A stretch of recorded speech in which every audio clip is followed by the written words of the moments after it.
तो रिएक्ट क्या है, कुछ पॉइंट्स पे मैं लिखता हूँ। ये एक जावास्क्रिप्ट की लाइब्रेरी है, ठीक है। क्या है, जावास्क्रिप्ट की लाइब्रेरी है। जिसको नहीं पता है उसको मैं बता देता हूँ क्या है। जावास्क्रिप्ट की लाइब्रेरी है फॉर बिल्डिंग कॉम्प्लेक्स यूआईस, ठीक है। यूआई बोले तो यूज़र इंटरफेस, इसको हम लोग क्या करते हैं, बिल्ड करने में हेल्प करता है, ठीक है। कॉम्प्लेक्स यूआईस बोले तो जो थोड़े से डिफिकल्ट टू रहते हैं, और मैनेजमेंट भी काफ़ी क्या रहता है, डिफिकल्ट रहता है, ठीक है। प्राइमरीली रिएक्ट का यूज़ किस लिए कर लेते हैं, ठीक है। तो प्राइमरीली हम लोग क्या करते हैं, रिएक्ट का यूज़ सिंगल पेज एप्लीकेशंस बनाने में काम करते हैं। सिंगल पेज एप्लीकेशंस बनाने में क्या करते हैं, यूज़ करते हैं, ठीक है। क्या करते हैं, यूज़ करते हैं। अब बोलोगे सिंगल पेज एप्लीकेशंस क्या होता है, वो भी हम लोग बताएंगे, ठीक है। लेकिन आगे करो, किसने बनाया था ये, it was developed by Meta, it was developed by Meta and a group of developers आप बोल सकते हो, ठीक है। ग्रुप ऑफ डेव्स, ठीक है।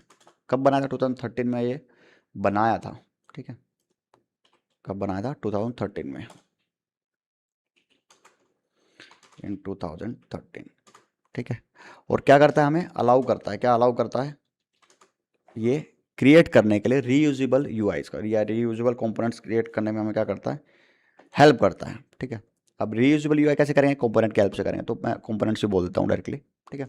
तो it helps us to create reusable UI, ठीक है। रीयूजेबल यूआई कंपोनेंट्स में लिख देता हूँ यहाँ पे, ठीक है। अब कंपोनेंट्स क्या होता है वो भी मैं बताऊँगा, ठीक है।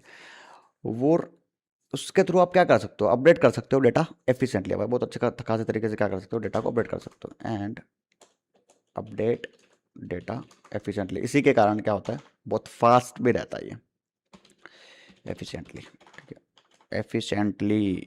तो आप क्या कर सकते हो, सिंगल पेज एप्लीकेशंस को क्या कर सकते हो, क्रिएट कर सकते हो, सिंगल पेज एप्लीकेशन, जिसको हम क्या बोलते हैं, एसपीए, ठीक है, एसपीए। अब ये बहुत काम की चीज़ है, इसको ध्यान अपने दिमाग में बिठा लो कि यार रिएक्ट का यूज़ किस लिए होता है, सिंगल पेज एप्लीकेशंस को क्रिएट करने में होता है, ठीक है। अब सिंगल पेज एप्लीकेशंस कौन कौन से होते हैं, अब इसी के अंदर एक सब पॉइंट में क्या करता हूँ, लिखता हूँ, जैसे सोशल मीडिया प्लेटफॉर्म्स हो गए, उनमें भी यूज़ हो रखा है रिएक्ट, ठीक है। जैसे यूट्यूब हो गया, जीमेल हो गया, फेसबुक हो गया, ठीक है, फेसबुक हो गया, इंस्टा हो गया, ठीक है। और यूट्यूब के अंदर भी एक फंक्शनैलिटी है, ठीक है, जिसमें रिएक्ट का क्या करा गया है, यूज़ करा गया है, ठीक है। तो सोशल मीडिया प्लेटफॉर्म्स का बेसिकली क्या होता है, सिंगल पेज एप्लीकेशन में यूज़ होते हैं। डैशबोर्ड्स वगैरह बनाने हैं आपको, ठीक है, डैशबोर्ड्स, उनमें भी हम लोग क्या करते हैं, जैसे एडमिन पैनल हो गया आपका, ठीक है, एनालिटिक्स टूल हो गया, जितने भी हो गए, तो वो बनाने में हम लोग क्या कर सकते हैं, यूज़ कर सकते हैं रिएक्ट का, ठीक है। क्या कर सकते हैं, कुछ वेब एप्स भी हम लोग क्या कर सकते हैं, बना सकते हैं, ठीक है। प्रोग्रेसिव वेब एप्स भी हम लोग क्या कर सकते हैं, एप्लीकेशन हम लोग क्या कर सकते हैं, क्रिएट कर सकते हैं, ठीक है। अगर जो मैं बता रहा हूँ अभी उसको पढ़ लोगे ना अच्छे तरीके से, तो सही समझ लो कि आपको इंटरव्यू के लिए प्रिपेयर करने की जरूरत ही नहीं इतना ज़्यादा है थियोरिटिकल वाले डिपार्टमेंट में, ठीक है। क्योंकि ये देखो थ्योरेटिकल वाला पार्ट ही मैं बता रहा हूँ अभी, तो ठीक है। प्रैक्टिकल वाला तो आगे करेंगे कि कैसे एप्लीकेशन को बनाना है, कैसे चीज़ें करनी है, बट स्टिल ये चीज़ें पढ़ो अच्छे तरीके से, है ना। बिगिनर्स हो, ज़्यादा डायरेक्टली जंप आउट कर देते हैं हम लोग क्या करने पे, रिएक्ट के एप्लीकेशन को क्रिएट करने पे जंप आउट कर देते हैं। बट ये चीज़ आपको जानने की जरूरत है कि भाई क्या बनाया था, कब बनाया था, क्या यूज़ केस है,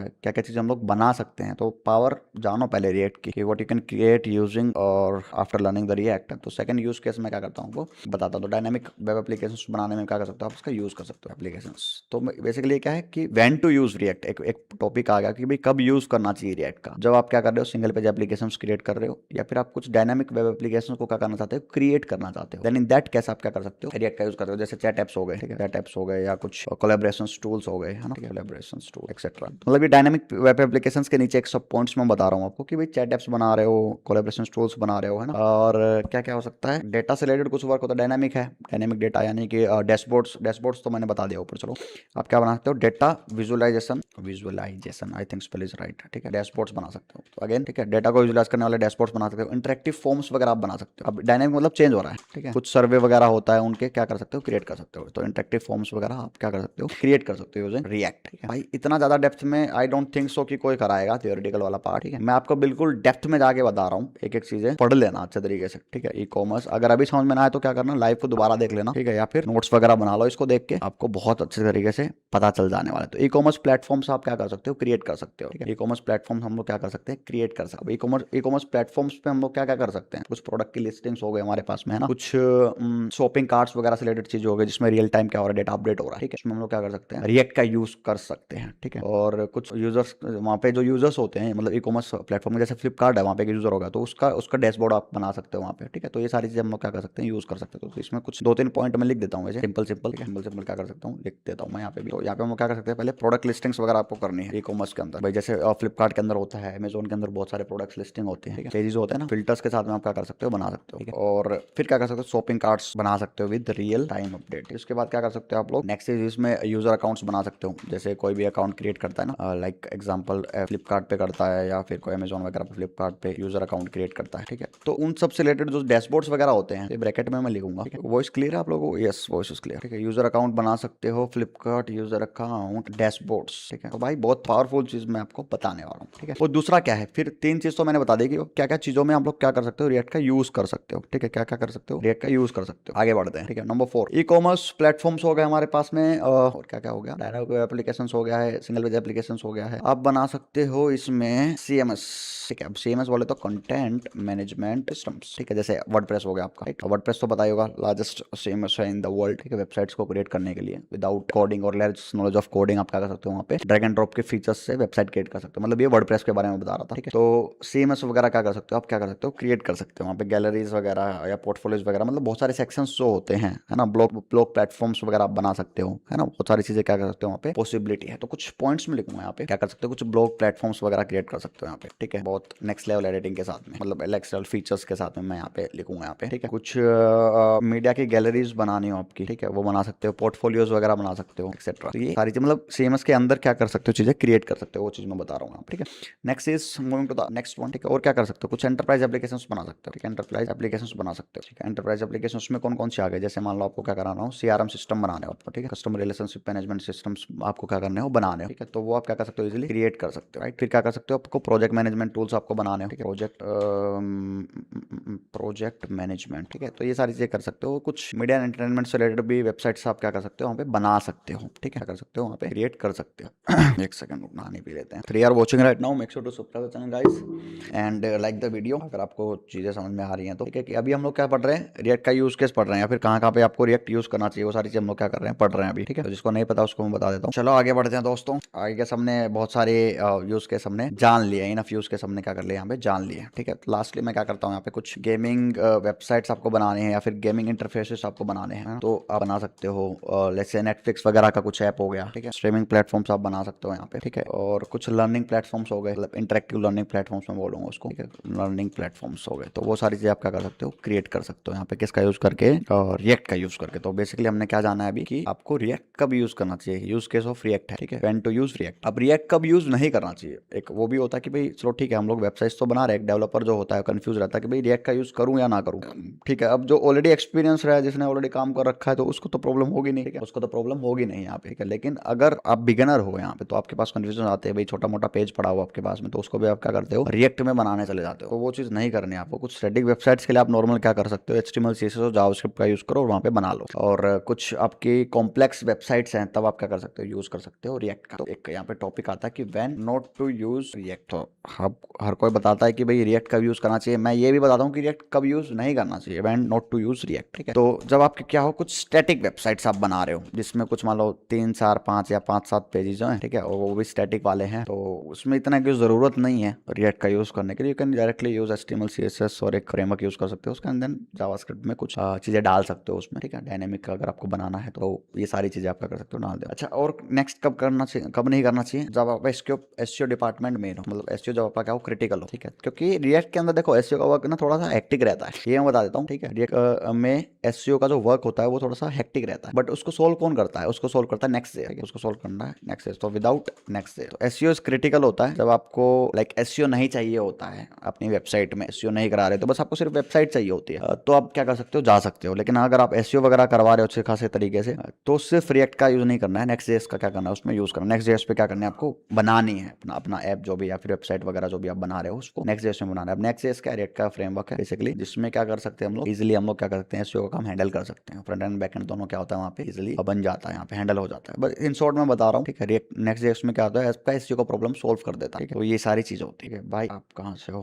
बता दिया, ठीक है, ठीक है। फिर क्या है, ऐसी एप्लीकेशंस या ऐसी वेबसाइट्स जहाँ पे क्या हो, बहुत लेस यूज ऑफ JS हो, मतलब जावास्क्रिप्ट का जिसमें क्या है इतना ज्यादा यूज नहीं है, ठीक है। तो फिर उसमें कोई फायदा नहीं है यार रिएक्ट में आने का, जहाँ पे ऐसा है कि बहुत सारी जावास्क्रिप्ट आपको यूज करनी है, हैं, बहुत सारी चीज़ें डायनेमिक बनानी है ना। लेट्स से आपको एक फ्लिपकार्ट जैसी वेबसाइट बनानी है, अमेजोन जैसी वेबसाइट बनानी है, तो फिर ठीक है, चलो ठीक है, रिएक्ट का हम लोग यूज़ कर रहे हैं। तो जहाँ पे जावास्क्रिप्ट का यूज़ नहीं है इतना, तब आप क्या कर सकते हो, इसको थोड़ा सा इग्नोर कर सकते हो रिएक्ट को, ठीक है। और जो आपकी टीम है या फिर आप अनफेमिलियर हो बेसिकली, या फिर आपको पता नहीं है किस रिएक्ट के बारे में या टूल्स के बारे में, तो उसको थोड़ा सा इग्नोर करो, ठीक है। तो unfamiliar with familiar with modern JavaScript features अगर आपको नहीं पता है या फिर टूल्स नहीं पता है, तो आपको थोड़ा इग्नोर करना चाहिए रिएक्ट को यूज करना, ठीक है। अनफेमिलियर का एक बार स्पेलिंग चेक कर लेते हैं दोस्तों। I am a little bit confuse, वैसे तो सही लिखता हूँ मैं, हाँ बस ठीक है, कभी कभार कंफ्यूजन हो जाती है माइंड में कि यार सही है कि नहीं है। तो ये होगा कि कब आपको रिएक्ट यूज नहीं करना चाहिए, ठीक है। तो जब आपकी चीजें बहुत मिनिमलिस्टिक हो या छोटी मोटी वेबसाइट बना रहे हो या फिर जावास्क्रिप्ट का ज्यादा यूज नहीं है या फिर एसईओ बहुत इंपॉर्टेंट है आपकी वेबसाइट में, तब आपको रिएक्ट यूज नहीं करना चाहिए। अगर एसईओ क्रिटिकल है तो उसको रिएक्ट का यूज करो, मतलब नेक्स्ट जेएस का क्या करो, यूज करो उस केस में, ठीक है। तो अब नेक्स्ट जेएस भी कब सीखोगे, जब रिएक्ट आएगा आपको, ठीक है। ऐसा नहीं कि आप डायरेक्टली नेक्स्ट जेएस कर लो, क्योंकि रिएक्ट की चीजें ही होती है वहाँ पे, तो बस एक अपग्रेडेड वर्जन ऑफ रिएक्ट आप एक तरीके से मान सकते हो आप, ठीक है। तो ये सारी चीज होती है यहाँ पे, right. For are watching right now, make sure to subscribe the channel guys and like the video. आगे बढ़ते हैं हम लोग। तो हमने थोड़ा सा थियोरेटिकल वाला डिपार्टमेंट हमने जान लिया है कि हमको क्या करना चाहिए, क्या नहीं करना चाहिए, ठीक है। और भी आगे इसके हम लोग क्या करते हैं, विल जस्ट शिफ्ट आउट, देखते हैं ओके और आगे क्या है हमारे पास में। तो हिस्ट्री एंड एवोल्यूशन जान लिया है, एडवांटेज जान लिया है, एसपीएस कॉन्सेप्ट समझ लिया है, वर्चुअल डोम क्या था वो भी बताता हूँ आपको, ठीक है। जैसे सिंटैक्स क्या होता है वो भी बताऊंगा, setting up development environment, installing node जैसे एनपीएम। चलो ठीक है, इसको एक पार्ट में हम लोग क्या कर लेते हैं, कवर अप कर लेते हैं। फिर उसके बाद में मैं जेएसएक्स के बारे में भी आपको बताने वाला हूँ, चीजें कवर अप करने वाला हूँ अच्छे तरीके से। चलो जी नेक्स्ट बढ़ते हैं आगे। तो रिएक्ट को इंस्टॉल करने से पहले आपको क्या करना पड़ेगा, उसका एक एनवायरनमेंट सेटअप करना पड़ेगा, ठीक है। क्या करना पड़ेगा, उसका एनवायरनमेंट क्या करना पड़ेगा, सेटअप करना पड़ेगा। देखो यहाँ पे मैंने मेंशन कर रखा है, नहीं कर रखा, चलो कोई दिक्कत नहीं है। नोड के बारे में बता देता हूँ आपको।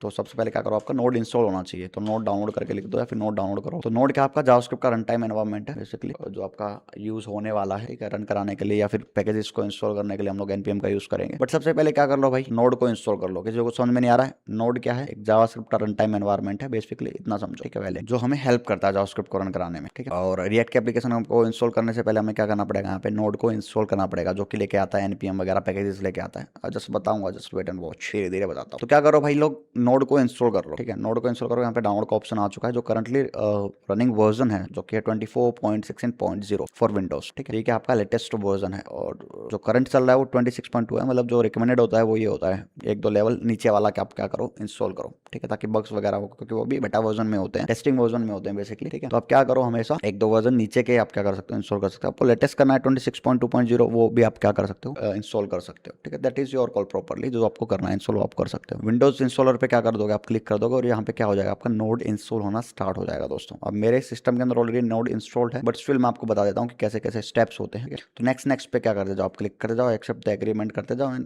बाकी सारी चीजें आगे बढ़ती जाएंगी, ठीक है। नेक्स्ट पे क्या करते जाओ, क्लिक करते जाओ और आप क्या कर दो, फाइनली इंस्टॉल कर दो। अगर आपका इंस्टॉल नहीं है तो इंस्टॉल हो जाएगा, और अगर इंस्टॉल है तो आपका अपडेट हो जाएगा, जो भी वर्जन पे आपने अभी इंस्टॉल किया। तो ये डिपेंड करता है कि आपका कितना स्पीड में है चीजें, ठीक है, मतलब कितना सिस्टम आपका फास्ट है, वो भी डिपेंड करता है इंस्टॉल। तो ये देखो हो रहा है इंस्टॉल। तब तक के लिए क्या करते हैं, हम थोड़ा सा और जान सकते हैं, वैसे तो बता रुको, एक स्क्रीन इसको देख ही लेते हैं हम लोग। अब देखो फिनिश हो चुका है यहाँ पे, ठीक है, नोड हमने क्या कर लिया, फिनिश कर लिया है। अब देखो चेक कैसे करना है, तो क्या करो, टर्मिनल पे आ जाओ, आपके विंडोज का बटन दबाओ, यहाँ पे टाइप करो टर्मिनल, आपका टर्मिनल खुल जाएगा। एंड देन आप क्या कर सकते हो, नोड डैश डैश वर्जन लिखो, आपका क्या आ जाएगा, वर्जन आ जाएगा जो भी आपने अभी इंस्टॉल किया, ठीक है। जो भी वर्जन आपने क्या किया होगा, इंस्टॉल किया होगा, वो यहाँ पे आपके पास आ जाने वाला है। जो भी वर्जन आपने किया होगा वो यहाँ पे आ जाने वाला है। तो 24.16.0 आ रहा है। अगर आपने कहा ये यहाँ पे शो नहीं कर रहा है कि 24.16.0, तो कुछ मिस्टेक है भाई, ये समझ लेना कि आपका नोड अच्छे तरीके से क्या है, इंस्टॉल नहीं हुआ है, तो कुछ प्रॉब्लम यहाँ पे मेरे पास आने वाले, ठीक है। तो नोड क्या करोगे, आप टाइप करोगे नोड डैश वी भी टाइप कर दोगे तो भी आपका काम चल जाएगा। ये दो कमांड है बेसिकली जो आपको पता करती है या फिर आपको बताती है कि आपका जो नोड का वर्जन है वो कौन सा इंस्टॉल्ड आपके सिस्टम के अंदर। तो अभी मेरे सिस्टम के अंदर कौन सा वर्जन इंस्टॉल्ड है, 24.16.0 वाला वर्जन हमने क्या कर लिया, हमने इंस्टॉल कर लिया। तो ये सारी चीजें होती हैं। तो सेकंड पानी five are watching right now, make sure to subscribe channel guys and like the video. चलो आगे बढ़ते हैं। अब नोड की एप्लीकेशंस को शायद हमें क्रिएट कर लेना चाहिए। क्या बचा है, कुछ बचा है क्या? तो डेवलपमेंट एनवायरनमेंट तो हमने डाउनलोड कर लिया है, इंस्टॉलिंग नोड जैसे एनपीएम तो इसके साथ में आता है। तो ये सारी चीज़ें क्या हो गया हमारे साथ के साथ में चलने वाली चीज़ें। बाकी अगर आपको चाहिए नोड के वगैरह के बारे में, एनपीएम के बारे में डेप्थ में, तो बेसिकली नोड पैकेज मैनेजर होता है ये वाला, तो इसके बारे में मैं बताता हूँ आपको जस्ट सेकंड। तो आ जाते हैं VS कोड के अंदर, राइट। तो यहाँ पे हम कुछ नोट्स बना रहे हैं इस वाले उसमें, ठीक है। एक सेकंड दो, सब्सक्राइब कर देना channel guys, those who are watching for the first time, इधर ही रखना पड़ेगा ये चैट। हाँ ठीक है। एनीवेज यहाँ पे हम लोग कि ये कभी यूज नहीं करना चाहिए, ठीक है। तो नोड हमने क्या कर लिया, इंस्टॉल कर लिया। तो थोड़ा सा नोड के बारे में बता देता हूँ आपको। ये आपका क्या है, जावास्क्रिप्ट का रन टाइम एनवायरनमेंट है। रन टाइम एनवायरनमेंट ENV मैं बेसिकली क्या करता हूँ, लिख देता हूँ यहाँ पे, ठीक है। तो एक तरीके से ये समझ लो कि लेट्स से कि आपको कुछ घर बनाना, तो बेसिकली आपका घर है एक तरीके से। जैसे मान लो आपको एक एप्लीकेशन क्रिएट करनी है, ठीक है। तो ये एक मशीन होती है बेसिकली, जिसके थ्रू हम लोग क्या कर सकते हैं, आगे की चीजें बिल्डअप कर सकते हैं। जैसे आपको कोई टूल बनाना, ठीक है। तो भाई नोड के बिना वो क्या है, पॉसिबल नहीं है। तो नोड जेएस का एक आपकी एक मशीन है, बेसिकली क्या है, एक मशीन है, ठीक है। और जो एनपीएम होता है वो आपका एक टूल बॉक्स है basically, right. Let's say draw करके बताऊंगा मैं आपको, ड्रॉ करके बताता हूँ। चलो इसका भी कॉन्सेप्ट आपको क्लियर करा देता हूँ, ठीक है। तो सबसे पहले नोड जेएस का एक रन टाइम एनवायरनमेंट है यहाँ पे, रन टाइम एनवायरनमेंट, ठीक है। तो बेसिकली क्या करता है, आपको जावास्क्रिप्ट को अलाउ करता है रन कराने में ब्राउजर के बाहर, ठीक है। ब्राउजर के आउटसाइड में क्या करता है, हेल्प करता है रन कराने में, ठीक है। क्या है, run time environment on node, ठीक है। अब एनपीएम क्या है,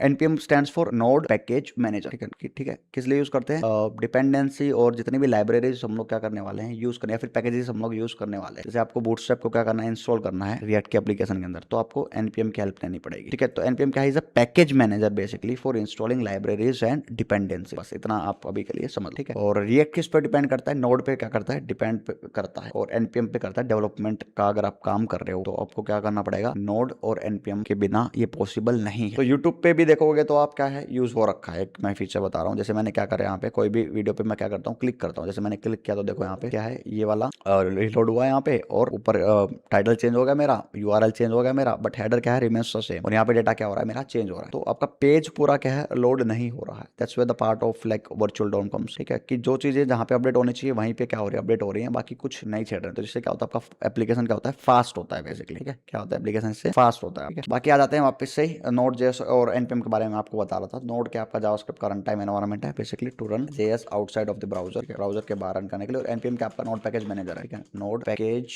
मैनेज, ठीक है। Use to install libraries and dependencies में बोल दूं, डिपेंडेंसी पैकेज एक ही बात है। डिपेंडेंसीज को क्या करने में इंस्टॉल, जैसे मान लो एग्जांपल मैं देता हूँ यहाँ पे, जैसे आपको बूटस्ट्रैप को क्या करना है, इंस्टॉल करना है। तो इसकी क्या बनेगी, ठीक है, एनपीएम इंस्टॉल बूटस्ट्रैप डाल सकते हो। उसका जो वर्जन आता है यहाँ पे 5.3 समथिंग करके कुछ वर्जन चल रहा होगा, ठीक है। ऐसे कुछ करके एक कमांड होगी, है ना। तो वो अगर आप डालोगे टर्मिनल में तो क्या होगा, आपका इंस्टॉल हो जाएगा। वो किसकी हेल्प से हो रहा है, वो आपका एनपीएम की हेल्प से हम लोग क्या कर रहे हैं, उसका यूज कर रहे हैं। तो NPM use basically node package manager, ठीक है। एनपीएम आई लिख लो या फिर इंस्टॉल लिख लो, एक ही बात है। एनपीएम स्टार्ट लिख लो, आपका जो प्रोजेक्ट आपको स्टार्ट, अगर क्रिएट रिएक्ट ऐप का यूज कर रहे हो इंस्टॉल करने के लिए तो NPM create react sorry NPM start लिखना पड़ता है। और वेट का यूज कर रहे हो तो रन डेव लिखना पड़ता है। अभी बताऊंगा मैं, इंस्टॉलेशन वगैरह पार्ट भी बताऊंगा, जस्ट होल्ड, ठीक है। तो ये क्या है कि एग्जांपल मैंने बता दिया था, कमांड मैंने आपको क्या है यहाँ पे बताई। तो ये आपका क्या होगा, डिफरेंस होगा बेसिकली नोड और इसके बीच का डिफरेंस। तो नोड क्या सॉरी एनपीएम क्या करता है, हमें हेल्प करता है इसको पैकेजेस और इसको इंस्टॉल करने में। और नोड हमें क्या करता है, ये जो कमांड्स मैं लिख रहा हूँ यहाँ पे, इनको एग्जीक्यूट कराने में हेल्प करता है, ठीक है। जो भी मैंने एक कमांड लिखे यहाँ पे। रिएक्ट एंड एंगुलर में क्या डिफरेंस है भाई, देखो रिएक्ट में सॉरी एंगुलर में सब कुछ पड़ा हुआ है, और एक बहुत सिंपल टर्म्स में मैं बता रहा हूँ, एंगुलर में सब कुछ पड़ा हुआ वहाँ पे इनबिल्ट है। रिएक्ट में आपको इंस्टॉल करनी पड़ती है बहुत सारी चीजें। फॉर एग्जांपल मैं अगर आपको बताऊँ यहाँ पे, तो रिएक्ट राउटर है, ले लो वहाँ पे, ठीक है। वहाँ पे इंस्टॉल करना पड़ता है, वहाँ पे इनबिल्ट होता है, ठीक है। तो बहुत सारी चीजें वहाँ पे बनी हुई हैं आपकी ऑलरेडी, आपको डीप नॉलेज चाहिए वहाँ पे, ठीक है। रिएक्ट के अंदर आपके पास ये है कि आपको अलग अलग पैकेजेस वगैरह इंस्टॉल करते रहने पड़ते हैं, ठीक है। और सेकंड पॉइंट है कि इजी टू लर्न कौन सा है, जो बिगिनर्स हैं, जो जिसने अभी जावास्क्रिप्ट सीखी है, so you can go with the react part, ठीक है। और रिएक्ट सीख के आप क्या कर सकते हो, वहाँ पे इजीली काम कर सकते हो। उसके बाद एंगुलर पे अगर आपको शिफ्ट होना तो आप शिफ्ट हो सकते हो, ठीक है। रिएक्ट कर लो, एंगुलर कर लो, एंगुलर कर लोगे तो रिएक्ट ईजी है, रिएक्ट कर लोगे तो एंगुलर पे मेहनत करनी पड़ेगी स्टिल। तो यार मैं ये मिस्टेक जरूर करता हूँ, जावास्क्रिप्ट नहीं लिखता यहाँ पे, जावास्क्रिप्ट लिखता हूँ। एनीवेज स्पेलिंग मिस्टेक हो जाती है। तो मैं बता रहा था आपको एंगुलर में, हाँ। तो एंगुलर अगर आपने कर लिया यार अच्छे तरीके से डेप्थ में जाके, तो आपको रिएक्ट बहुत इजी लगने वाला है। ये मैं एक बता देता हूँ, ठीक है। बिगिनर्स के लिए बेस्ट कौन सा है, रिएक्ट है। डिपेंड करती है कंपनीज की भी, वो रिएक्ट पे काम कर रही है, एंगुलर पे काम कर रही है। मोस्टली तो रिएक्ट पे करती है, बट ऐसा नहीं कि एंगुलर खत्म ही हो गया है बिल्कुल। 2021 में, 20 में, 22 में बहुत पॉपुलर था क्या, एंगुलर, ठीक है। तो बहुत डिमांड थी। बट अभी क्या है कि अगर आप देखोगे तो इसकी थोड़ी सी ज्यादा है रिएक्ट की, ठीक है। मंथ स्टैक बेसिकली पूरा R stands for React only. और रिएक्ट सीख के नेक्स्ट डे उस पे चले जाओ, आपका बहुत काम आसान हो जाने वाला है, एसईओ वगैरह का भी, ठीक है। तो रिएक्ट अकेले पहले से सीखने से काम नहीं चलेगा भाई, आपको क्या करना पड़ेगा, नेक्स्ट बेस पे आपको सीखना पड़ेगा। तो ये तो हो गया आपका क्या, नोड, एनपीएम, रिएक्ट, एंगुलर वगैरह के बारे में बातचीत हो गई है हमारे पास में अच्छे खासे तरीके से। एनपीएम का भी एक क्या होता है, वर्जन होता है बेसिकली, हम लोग क्या कर सकते हैं, चेक कर सकते हैं, क्या बताऊंगा अभी, रुको। फिर हम लोग आगे बढ़ते हैं, JSX सिंटैक्स भी बताऊंगा, इंस्टॉलेशंस का तो बताना ही है नो डाउट। तो अब आ जाते हैं हम जिस पे इंस्टॉलेशन वाले पार्ट पे, जो कि बहुत इंपॉर्टेंट है। तो इंट्रोडक्शन हमारा बहुत अच्छे खासे लेवल पे हो चुका है, ठीक है, और आई डोंट थिंक सो कि हमने ऑलमोस्ट से समझ लो कि आधा पौना घंटा हमने सिर्फ समझने पे लगाया है कॉन्सेप्ट को, ठीक है। तो जो बिगनर्स हैं, जो फर्स्ट टाइम कर रहे हैं, या फिर जिसने ऑलरेडी कर लिया है वो रिवाइज कर रहा है, तो भाई एक बार जरूर से जरूर इसको चेकआउट करो, देखो, और बहुत हेल्प होने वाली है आपके। यहाँ पे कुछ पॉइंट्स अगर आपने मिस कर दिए होंगे तो वो I try to cover up that, ठीक है। तो इंस्टॉलेशन आप कितने तरीके से कर सकते हो, there are two ways to install या फिर to work with React application. React application को इंस्टॉल करने के लिए दो तरीके, ठीक है। तो जो सबसे पहला तरीका है वो है क्रिएट रिएक्ट ऐप के थ्रू आप क्या कर सकते हो। दूसरा है क्रिएट वीट ऐप। अब ये दोनों टूल हैं बेसिकली किसका यूज किसको इंस्टॉल करने के लिए, रिएक्ट के ऐप को इंस्टॉल करने के लिए या फिर रिएक्ट के प्रोजेक्ट को सेटअप करने के लिए, ठीक है। तो मैं यहाँ पे इंस्टॉलेशन लिख दूंगा, फिर प्रोजेक्ट सेटअप आपको करना हो तो देयर आर टू वेज, ठीक है। Using create React app, basically जिसको हम बोलते हैं CRA, जो कि ओल्ड मेथड है, क्या है, ओल्ड मेथड है, ओल्डर मेथड है। और जो ये क्रिएट वीट ऐप है ये हमारा मॉडर्न है। 2023 के बाद से आई थिंक, हाँ 2023 के बाद से इसके वो आने बंद हो गए,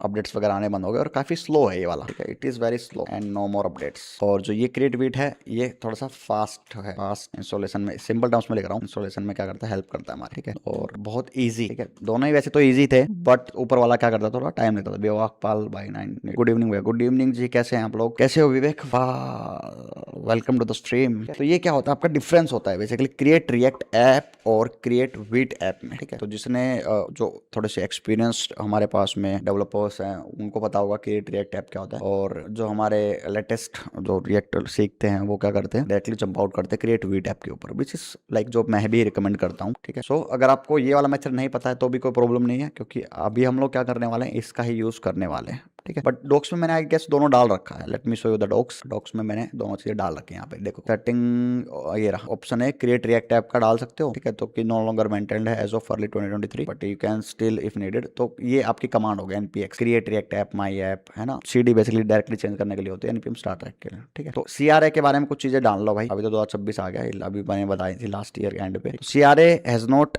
received significant updates in year, this generated configuration updated, ठीक है। तो webpack 4 and order dependencies package create होता है, you will likely need to eject from for modern features, no recommended for new projects, works for legacy needs. बस तो ये उसकी file का स्ट्रक्चर था जो मैं समझाता था, but I would not recommend this कि आप इसमें जाओ, ठीक है, थोड़ा स्लो है वो। हाँ, वेट प्लस रेट का आप क्या कर सकते हो, यूज कर सकते हो, ठीक है। तो मॉडर्न फास्टर ऑल्टरनेटिव, ठीक है। और अगर आप देखोगे तो मोस्टली क्या करते हैं, इसी का हम लोग क्या करते हैं, यूज करते हैं, ठीक है। तो इसमें बिल्कुल सिंपल सी command npm create Vite at the rate latest, आपको क्या करने कमांड यूज करनी है, और फिर आपको उसके प्रोजेक्ट का नाम देना। चलो ये मैं बता देता हूँ आपको, ठीक है। डायरेक्टली चेंज करके npm इंस्टॉल कर लेना है और npm रन डेव आपको कर देना है, ठीक है। चलो मैं बताता हूँ, या फिर आपको क्या करना है, install React in our project, इतना लिखो। अगर भाई मान लो नहीं पता है, नहीं मिल रही है, ठीक है, तो ये तो AI ही बता देगा, या फिर इंस्टॉलेशन रिएक्ट की ऑफिशियल वेबसाइट पे चले जाना, ठीक है। वहाँ पे भी आपको क्या करने वाला है, मिल जाने वाला, क्रिएट अ रिएक्ट ऐप, ठीक है, क्रिएटिंग अ रिएक्ट ऐप, बिल्कुल स्क्रैच ये रहा, देखो क्रिएट नेक्स्ट ऐप, ये तो नेक्स्ट का बता रहा है, ठीक है। Next app router, react router, installation के पार्ट में आते हैं, क्रिएट रिएक्ट ऐप, ये रहा, ठीक है। तो इसकी जो ऑफिशियल जो वेबसाइट है ना react.dev, इसमें भी यही वाला पड़ा हुआ है, npm create Vite at the rate latest, और फिर आपका नाम यहाँ पे आप डाल सकते। टाइपस्क्रिप्ट यूज करते हो तो ये लगा दो, नहीं तो कोई दिक्कत नहीं, आप नॉर्मल जावास्क्रिप्ट का भी क्या कर सकते हो, यूज कर सकते हो, ठीक है। तो टाइपस्क्रिप्ट का मैं यूज नहीं करने वाला हूँ, बिगिनर्स को थोड़ा सी डिफिकल्टी होती है बेसिकली, बट स्टिल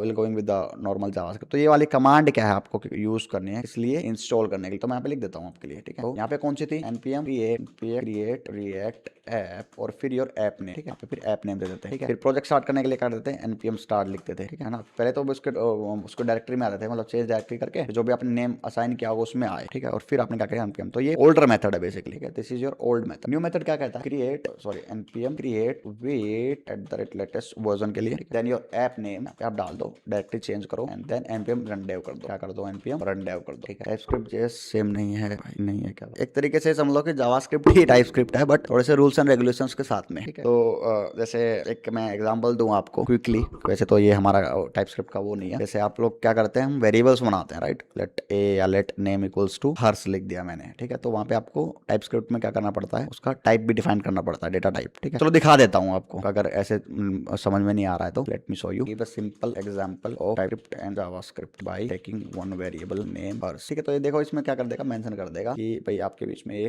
डिफरेंस है। तो एक हर्ष वहां पे क्या ले लिया, यहाँ पे नॉर्मली हमने कंसोल डॉट लॉग कर दिया है। टाइप स्क्रिप्ट में आपने बस यहाँ पे डिफाइन कर दिया स्ट्रिंग होती है, ठीक है, ये होता है आपका, इसमें डिफरेंस ये होता है, ठीक है। तो let her string equals to ये, तो मुझे क्या करना पड़ता है, हमें डिफाइन भी करना पड़ता है टाइप स्क्रिप्ट में। टाइप चेकिंग होती है, मतलब इट्स लाइक मोर स्ट्रिक्टर और इजी होता है एरर्स को फाइंड आउट करने के लिए, ठीक है। बाकी अगर आपको टाइप स्क्रिप्ट पे भी चाहिए तो हम लोग कर सकते हैं, बाकी इतना जिसको जावास्क्रिप्ट आती है ना वो टाइप स्क्रिप्ट इजीली कर सकता है, ठीक है, इजीली कर सकता है, मैं बता रहा हूँ। तो ये जो चीज मैंने आपको बताई थी कि आपको टाइप वहाँ पे मेंशन करना पड़ता है हर एक चीज में, तो this is your type script basically, ठीक है। एक तो एग्जांपल और दिखाता हूँ, मोर एग्जांपल, ठीक है, ताकि आपके डाउट पूरे अच्छे तरीके से क्या हो जाए, क्लियर हो जाए कि भाई अच्छा ये है टाइप स्क्रिप्ट, ठीक है। तो एक तो मैंने बता दिया था कि भाई स्ट्रिंग होता है, नंबर का एग्जांपल होगा तो वहाँ पे नंबर आपको डिफाइन करना पड़ेगा, ठीक है। बूलियन में बूलियन डिफाइन करना पड़ेगा, एरे में आपको डिफाइन करना पड़ेगा, स्ट्रिंग में है किस में है, देखो यहाँ पे स्ट्रिंग्स में ले रहा हूँ ना, तो एरे भी लिया है, एरे के अंदर ना आपको पता है कि मैं हर एक टाइप का डेटा टाइप ले लेता हूँ, तो यहाँ पे मुझे क्या करना पड़ेगा, मेंशन करना पड़ेगा कि भाई स्ट्रिंग्स में है सारे, ठीक है। तो दिस इज योर आपका क्या हो गया, टाइप स्क्रिप्ट हो गया, .ts टाइप स्क्रिप्ट, ठीक है। तो it's like array of strings हो गया है हमारे पास में, वो मैंने डिफाइन करा, वो मुझे पहले भी पता था कि भाई एरे ऑफ स्ट्रिंग्स है, बट मैंने क्या किया, यहाँ पे डिफाइन करना पड़ा मुझे टाइप स्क्रिप्ट के अंदर। This is called your type script. Object का मुझे क्या करना पड़ेगा, यहाँ पे डिफाइन करना पड़ेगा, देखो यहाँ पे कुछ इस टाइप से, तो लेट हर्स इक्वल्स मैं नॉर्मल बनाता था, यहाँ पे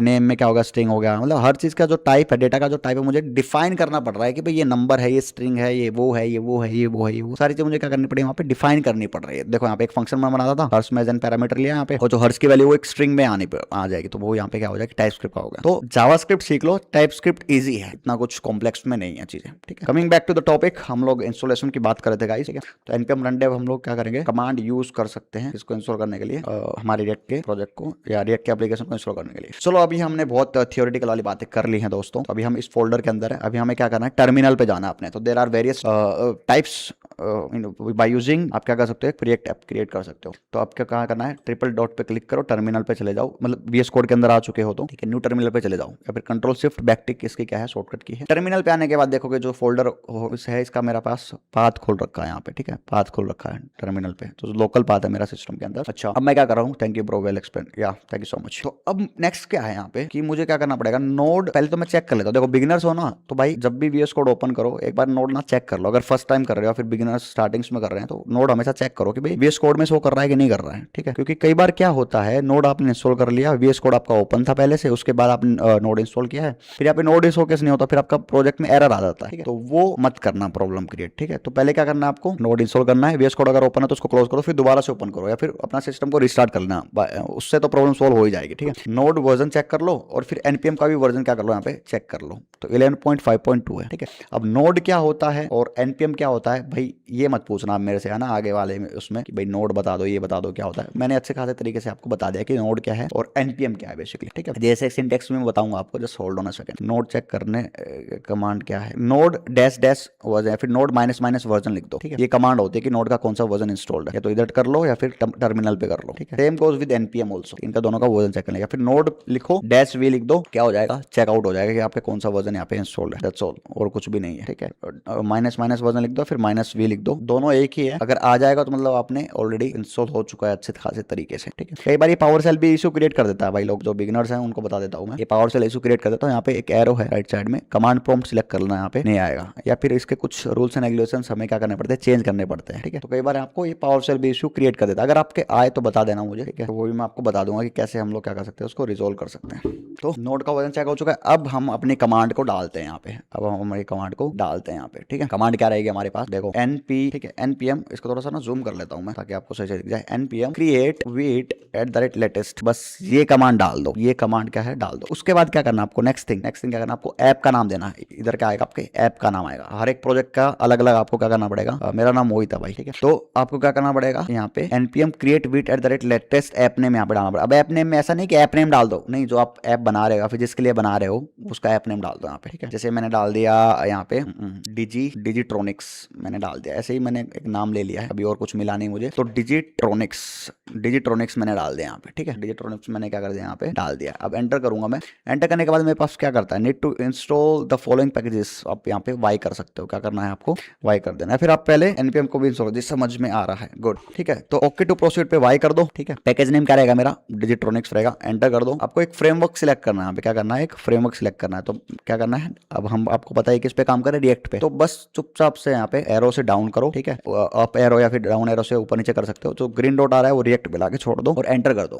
एंटर करने के बाद आपको क्या करना है, एक वेरिएंट सिलेक्ट करना है कि जावास्क्रिप्ट करना है या फिर जावास्क्रिप्ट और टाइपस्क्रिप्ट करना है या सिर्फ टाइपस्क्रिप्ट करना है। तो ये आपके क्या होते हैं, वेरिएंट्स होते हैं अलग अलग, ठीक है। अभी के लिए कुछ मत करो, सिर्फ जावास्क्रिप्ट पे क्लिक करके छोड़ दो, ठीक है। Install with NPM and start now, आप क्या कर दो, यस कर दो, क्योंकि वो एनपीएम भी मुझे क्या करना पड़ेगा, इंस्टॉल करना पड़ेगा। देखो अगर यहाँ पे नो कर दिया तो कुछ प्रॉब्लम नहीं आने वाली है, आपको फिर आगे जाके क्या करना पड़ेगा उसको सोल्यूशन देता हूं मैं। एनपीएम इंस्टॉल करना पड़ेगा और फिर आपको क्या करना पड़ेगा, एनपीएम रन डेव करना पड़ेगा मैन्युअली। अगर आप यस पे करते हो तो कुछ नहीं करना पड़ेगा, एनपीएम अपने आप क्या हो जाएगा, इंस्टॉल हो जाएगा। नोट पैकेज मैनेजर क्या हो जाएगा, इंस्टॉल हो जाएगा अपने आप। तो ये चीज ध्यान रखना, ठीक है, आपके प्रोजेक्ट के अंदर मैं बता रहा हूँ। एनीवेज, तो डिजिट्रॉनिक्स नाम का ऐप देखो यहाँ पे मेरे पास इंस्टॉल हो चुका आ चुका है। इसका यहाँ पे बहुत सारे पैकेजेस, यहाँ पे बहुत सारी फाइल्स और फोल्डर्स यहाँ पे इंस्टॉल होकर आ चुके हैं, ठीक है। तो अभी मेरा जो ऐप है वो कहाँ पे रन हो रहा है पता है, ऐसे नहीं करना है यहाँ पे राइट क्लिक करके लाइव सर्वर पे, नहीं, यहाँ पे ये यूआरएल पे रन हो रहा है। तो जो क्रिएट वीट ऐप है वो क्या होता है, बाय डिफॉल्ट 5173 पोर्ट पे होता है। एनी रिसोर्सेज बताता हूँ, वेट अ सेकंड भाई, वेट अ सेकंड, ठीक है। 5173 पे जाओ, ठीक है, कंट्रोल क्लिक कर दो, या तो क्या कर देगा, ब्राउजर पे ओपन कर देगा, या फिर आप क्या कर सकते हो, मैनुअली आप टाइप कर सकते हो। यहाँ पे आके क्या कर लो, मैनुअली टाइप कर दो, क्या, लोकल होस्ट और फिर कोलन 5173। ये क्या होता है, आपका पोर्ट होता है आपके रिएक्ट ऐप। देखो यहाँ पे गेट स्टार्टेड विद आ गया ना, काउंट इज 0। तो ये थोड़ा सा इंटरफेस पहले अलग आता था इसका, लेकिन अब अलग आता है, ठीक है। तो ये चीज मैं बता देता हूँ आपको कि जो अभी भी लेटेस्ट में इसने क्या करा है, चेंज करा है। पहले ये अलग ग्रीन कलर का आता था, ठीक है। तो अगर आप यूट्यूब पे ओल्ड वीडियो देखोगे तो उसमें थोड़ा अलग दिखाएगा, बट कोई नहीं, आपका ऐप क्या हो चुका है, इंस्टॉल हो चुका है अच्छे तरीके से, ठीक है। प्रोजेक्ट इंस्टॉल हो चुका है हमारा, देखो, ठीक है। अब जो बिगिनर्स क्या करते हैं, मिस्टेक करते हैं, क्या करते हैं मिस्टेक, ठीक है। टर्मिनल खोल लेंगे, यहीं पे थोड़ा सा मिनिमाइज करता हूँ, ऑप्शंस मेरे हिडन हो गए, ठीक है। टर्मिनल पे आओ, न्यू टर्मिनल पे क्लिक करो। अब अगर देखोगे ना तो लेट्स से कि अभी तो मेरा प्रोजेक्ट क्या है, रन हो रखा है, ठीक है। तो कुछ मिस्टेक्स मैं बता देता हूँ जो बिगिनर्स करते हैं, आपको नहीं करनी है वो, ठीक है। तो अभी देखो मेरा क्या है, प्रोजेक्ट रन हो रहा है अच्छे खासे तरीके से। अब मान लो मैंने इसको क्या कर दिया, कट कर दिया, फिर सेकंड टाइम आप क्या कर रहे हो, वीएस कोड ओपन कर रहे हो, तो फिर दोबारा से आपको क्या करना पड़ेगा, कमांड डालनी पड़ेगी आपके प्रोजेक्ट को रन कराने के लिए, which is npm run dev। Project को रन कराने के लिए क्या करनी पड़ेगी, एक कमांड रन करनी पड़ेगी, which is npm run dev, ठीक है। अब ये क्या होता है बताऊंगा, हर एक चीज बताने वाला हूँ डेप्थ में जाके, हर एक फाइल का मतलब बताने वाला हूँ कि किस लिए यूज होती है, ठीक है। तो npm run dev क्या करनी पड़ेगी, यहाँ पे कमांड डालनी पड़ेगी। अब बिगिनर्स क्या होता है, यहाँ पे उठा के इसको यहाँ पे डाल देते हैं, ठीक है, बट ये नहीं देखते कि भाई आप कहाँ पे हो, ठीक है। थैंक यू सो मच भाई, होपफुली, ठीक है। तो बिगिनर्स मिस्टेक क्या करते हैं कि ये वाली कमांड जो है वो इस फोल्डर के अंदर रन करते हैं, ठीक है। बट करने कहाँ पे हमें, अगर आप देखोगे तो मेरा एक फोल्डर यहाँ पे अलग से क्रिएट हो चुका है जिसका नाम है डिजिट्रॉनिक्स, जो कि मेरा ऐप का नाम है, ठीक है। तो पहले क्या करना है, आपको अपने ऐप के अंदर आना है। First you need to change the directory, ठीक है। तो ये जो पॉइंट है ना, अपने दिमाग में फिट कर लो, ठीक है। तो बिगिनर्स हो, ये मिस्टेक होगी, ठीक है, होगी। तो आपका करना है डायरेक्टरी चेक करने का, आप कौन सी डायरेक्टरी में कमांड रन कर रहे हो, ठीक है। तो यहाँ पे क्या डायरेक्टरी क्या है, रोंग है। तो इस पे अगर आप रन करने जाओगे, जैसे मैं अभी रन करने जाता हूँ तो मेरे पास क्या आता है, एक एरर आ जाता है, कुछ इस टाइप का एरर आपको देखने को मिलेगा, ठीक है। अगर आप बिगिनर हो तो फिर मुझे क्या करना है, यहाँ पे फिर सोचोगे अरे यार इंस्टॉल तो कर लिया अच्छे तरीके से, क्या करूँ अब समझ में नहीं आ रहा। देन क्या करना है, आपको cd लिखना है डायरेक्टरी चेंज करने के लिए। cd कमांड होती है, cd stands for change directory, cd stands for change directory, ठीक है। और जिसमें डायरेक्टरी मतलब फोल्डर बेसिकली। तो अब क्या करना है, आपको फोल्डर चेंज करना है। तो cd लिखो और उस फोल्डर में चले जाओ, मतलब डिजिट्रॉनिक्स वाले फोल्डर में चले जाओ, ठीक है। तो cd लिख के डिजिट्रॉनिक्स मतलब dg लिखो खाली। अगर आपको मैन्युअली टाइप नहीं करना है तो आपको क्या करना है, यहाँ पे टैब दबा दो, टैब वाली जो की है वो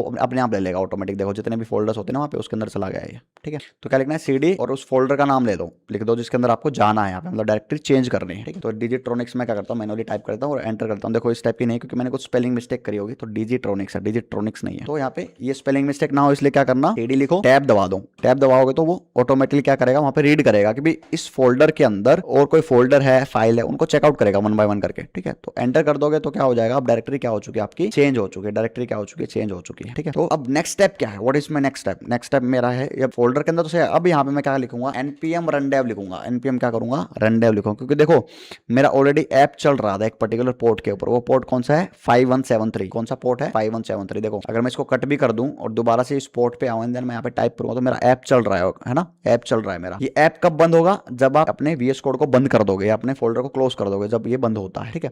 लेकिन अगर आपका ऐप चल रहा है फिर दोबारा से आपने कर दिया तो क्या होता है, एक नए पोर्ट पे क्या होता है, रन होता है आपका एप्लीकेशन, ठीक है। आपका जो एप्लीकेशन है वो क्या होता है, एक नए पोर्ट पे खुलता है, दिस इज 5174। अब 5173 पे मैं रिलोड करता हूं तो भी खुल रहा है, और 5174 पे भी मेरा क्या हो रहा है, पोर्ट पे खुल रहा है मेरा। तो दो पोर्ट्स पे मेरा क्या हो रहा है, ये रन हो रहा है मेरा ऐप, ठीक है। तो ये अच्छी बात नहीं है दो अलग अलग पोर्ट्स पे रन करना, ठीक है, क्योंकि ऑलरेडी आपका देखो यहाँ पे क्या है, 5173 पे हो रखा था। तो आपको क्या करना है, यहाँ पे देखोगे तो ये अलग अलग क्या है, टर्मिनल्स हैं जो आपने लिए थे। अगर मैं दोबारा से ट्रिपल डॉट पे क्लिक करूंगा, टर्मिनल पे क्लिक करूंगा, न्यू टर्मिनल पे जाऊंगा तो क्या होगा, देखो यहाँ पे एक और ऐड हो चुका है। तो जितने ज्यादा बार आप करोगे, बार बार आपको पहली बात तो करना नहीं होता, एक ही बार करना होता है, ठीक है। तो मुझे क्या करना पड़ेगा, एक सर्वर को किल करना पड़ेगा। उनसे सर्वर को किल करना पड़ेगा, या तो 5173 वाले पोर्ट को किल कर दो, या फिर इसको किल मतलब मारना नहीं है, मतलब इसको रिमूव करना है मुझे, तो उसको बोलते हैं सर्वर किल करना। तो कंट्रोल सी से क्या होता है, मेरा सर्वर किल होता है, ठीक है। नोट डाउन कर लेना कहीं पे, सर्वर किल किससे होता है या स्टॉप किससे होता है, कंट्रोल सी से, कंट्रोल प्लस सी, ठीक है। तो ये कमांड है बेसिकली। तो अगर आपको सर्वर किल करना है, देखो 5174 पे चल रहा है, अभी चला के दिखा देता हूँ आपको जी, चल रहा है, बिल्कुल चल रहा है, सही है, बढ़िया है। अगर मैं यहाँ पे इधर क्लिक करके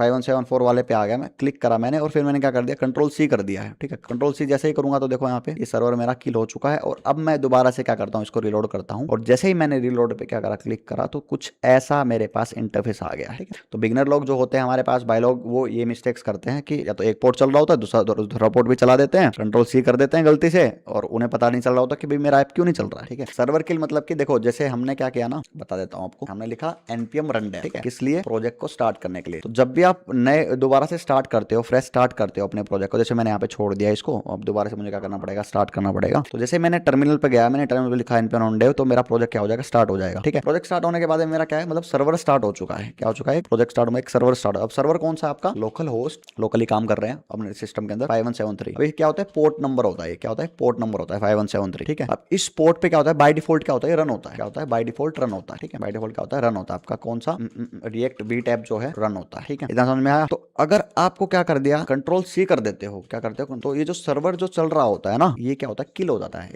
यानी कि स्टॉप हो जाता है। इसको हम बोलते हैं सर्वर किल कर देना, ठीक है, इसको बोलते हैं स्टॉप कर देना। इसको हम मैन्युअली भी करते हैं, क्योंकि कई जगह बार बार हमने कर रखा होता है, तो एक जगह हम लोग क्या करते हैं, सर्वर किल कर देते हैं, दोबारा से हमको रिस्टार्ट करना होता है एप्लीकेशन, ठीक है। समझ में आया। अब जब आपको अपना प्रोजेक्ट क्या है दोबारा से चलाना हो, ठीक है, कोई भाई प्रॉब्लम आ गई आगे जाके, है ना, प्रोजेक्ट को क्या करना हो, रिस्टार्ट करना हो, तो आपको VS कोड कट करके दोबारा से करने की जरूरत नहीं है। आपको क्या करना है, यहाँ पे सर्वर किल कर दो, ठीक है, दोबारा से क्या करो, npm rundev डाल दो, दोबारा से क्या कर दो, npm rundev डाल दो, बस। जिससे क्या होगा, आपका सर्वर जो स्टॉप हुआ था वो दोबारा से क्या हो जाएगा, स्टार्ट हो जाएगा, ठीक है। अब अगर प्रॉब्लम पता है कहां पे आती है, जब एक सर्वर चल रहा है, ठीक है, किस पे, 5173 पे, ठीक है, 5173 पे आपने क्या किया, दूसरा सर्वर भी चालू कर दिया, वो कौन सा है, 5174, ठीक है। तो ये दो अलग अलग पोर्ट क्या हो गए, आपका एप्लीकेशन रन हो रहा है, हाँ, काम दोनों पे कर रहा है, ठीक है, इतनी बार भी करोगे काम करेगा, ठीक है। तो ये चीज होती है। देखो टर्मिनल मेन होता है, यहाँ पे टर्मिनल पे आ जाओ, इधर राइट साइड में देख रहे हो, तो 3 अलग अलग टर्मिनल यहाँ पे खुले हुए हैं, ठीक है। इसको कट कर दो, यहाँ पे देखो ये डिलीट का सिंबल है ना, किल मतलब डिलीट करना, ठीक है, ये डिलीट बस। अब मैंने सारे क्या कर दिए, डिलीट कर दिए। क्या मेरा ऐप चल रहा है यहाँ पे, ठीक है। देखो 5174 वाला मेरा नहीं चल रहा है, ठीक है, 5173 वाला चल रहा है। इसको मैं क्या करता हूँ, रिलोड करता हूँ और आपको बताता हूँ यहाँ पे ये भी नहीं चल रहा। क्यों, क्योंकि मैंने क्या कर दिया यहाँ पे, टर्मिनल पे मैंने तो जो रन किया था ना, वो मैंने डिलीट कर दिया। यहाँ पे कुछ है नहीं, देखो यहाँ पे कुछ भी नहीं है, प्लेन हो चुका है। इससे क्या होगा, मेरा ना तो ये चल रहा है ना तो ये चल रहा है नीचे वाला, ठीक है। तो अब सोल्यूशन क्या है, दोबारा से मुझे क्या करना पड़ेगा, अपना सर्वर को स्टार्ट करना पड़ेगा। दोबारा से क्या करना पड़ेगा, सर्वर स्टार्ट करना पड़ेगा। इसके लिए मुझे क्या करना पड़ेगा, टर्मिनल पे जाना पड़ेगा दोस्तों। टर्मिनल पे कैसे जाओगे, ट्रिपल डॉट पे क्लिक कर दो, यहाँ पे ऊपर टर्मिनल का ऑप्शन है, न्यू टर्मिनल आ गया, या फिर कंट्रोल शिफ्ट बैकटिक वाली शॉर्टकट की का यूज कर लो, ठीक है। अगर वो भी समझ में ना आए तो क्या करना है, ये कर्सर है अपना, इसको नीचे लेके आओ। कैसे नीचे लेके आओगे ना, देखो एक एरो बनेगा यहाँ पे, 2 साइड का, डबल साइड का, ठीक है, एरो बनेगा, इसको ऊपर की तरफ ड्रैग कर दो, तो अपने आप टर्मिनल पे चले जाओगे और वो पाथ आ जाएगा, ठीक है, ठीक है। अब क्या करना है, देखो इस पे आ गया। अब देखो फोल्डर चेक करो, हमेशा क्या करना है, फोल्डर चेक करना है अपने प्रोजेक्ट को स्टार्ट करने से पहले। अभी देखो मेरा प्रोजेक्ट स्टार्ट नहीं है, STS में भी रिएक्ट रन कर सकते हैं, ठीक है। तो अब मुझे क्या करना है, यहाँ पे देखो फोल्डर चेक करना है। भाई ये तो फोल्डर है नहीं, मेरा क्या है, डिजिट्रॉनिक्स नाम का फोल्डर है, जिसके अंदर सारी फाइलें वो है बनी हुई है मेरी ऐप की। तो मुझे पहले अपने ऐप के अंदर जाना पड़ेगा दोस्तों। इसके लिए मुझे क्या करना पड़ेगा, डायरेक्टरी चेंज करनी पड़ेगी। टैब से मैं क्या करूंगा, डिजिट्रॉनिक्स में चला जाऊंगा और फिर मैं यहाँ पे लिखूंगा npm rundev नहीं dev, ठीक है, npm rundev, ठीक है। जैसे ही आप ये डालोगे, आपका क्या होगा, एंटर करो। एंटर करते क्या हो जाएगा, लोकल होस्ट 5173 नाम का क्या हो जाएगा, पोर्ट पे आपका क्या हो रहा है, एप्लीकेशन रन। कंट्रोल करके क्लिक कर दोगे तो यहाँ पे हो जाएगा ओपन, या फिर आपको क्या कर सकते हो, मैनुअली कॉपी कर लो। इसको कॉपी करने जाओगे तो देखो किल हो जाएगा। तो सॉल्यूशन क्या है इसका, तो कंट्रोल क्लिक करो या फिर मैनुअली टाइप करो। अब देखो मैंने क्या किया, कॉपी करने गया इसको तो मैंने कंट्रोल सी दबा दिया गलती से। तो अब दोबारा से मुझे क्या करना पड़ेगा, रन करना पड़ेगा। npm rundev 5173 पे हुआ, यहाँ पे मैं आया और मैं यहाँ पे लिखूंगा localhost 5173। तो देखो मेरा प्रोजेक्ट क्या हो रहा है, अच्छे तरीके से रन हो रहा है, ठीक है। तो ये हो गया हमारा प्रोजेक्ट इंस्टॉलेशन और प्रोजेक्ट को रन कैसे कराना है, ठीक है। अभी देखो मेरे पास सिर्फ एक ही टर्मिनल है तो यहाँ पे नहीं आ रहा। अगर मैं एक टर्मिनल और ले लूँ, यहाँ पे प्लस पे क्लिक करो तो देखो एक टर्मिनल और आ गया, एक टर्मिनल और आ गया, एक और आ गया, ठीक है। तो अलग अलग क्या आ गया मेरे पास, टर्मिनल आ चुके हैं। तो मल्टीपल टर्मिनल्स आ चुके हैं। तो मल्टीपल मल्टीपल टर्मिनल्स के साथ में भी हम लोग काम करेंगे आगे जाके, ठीक है। तो ये डिजिट्रॉनिक्स क्या है, आपका जो भी ऐप का नाम होता है ना वो होता है योर मेन ऐप फोल्डर, ठीक है, मेन ऐप फोल्डर, जिसके अंदर क्या होता है आपके कुछ फाइल होते हैं आपके पास में, है ना। अब उसके अंदर क्या क्या चीजें होती है देखो समझते हैं। सबसे पहले उसके अंदर आते हैं हमारे पास एक नोड मॉड्यूल्स, ठीक है, नोड मॉड्यूल्स वाला फोल्डर आता है। उस पर्टिकुलर फोल्डर के अंदर बहुत सारी चीजें होती है, ठीक है, क्या होती है, बहुत सारी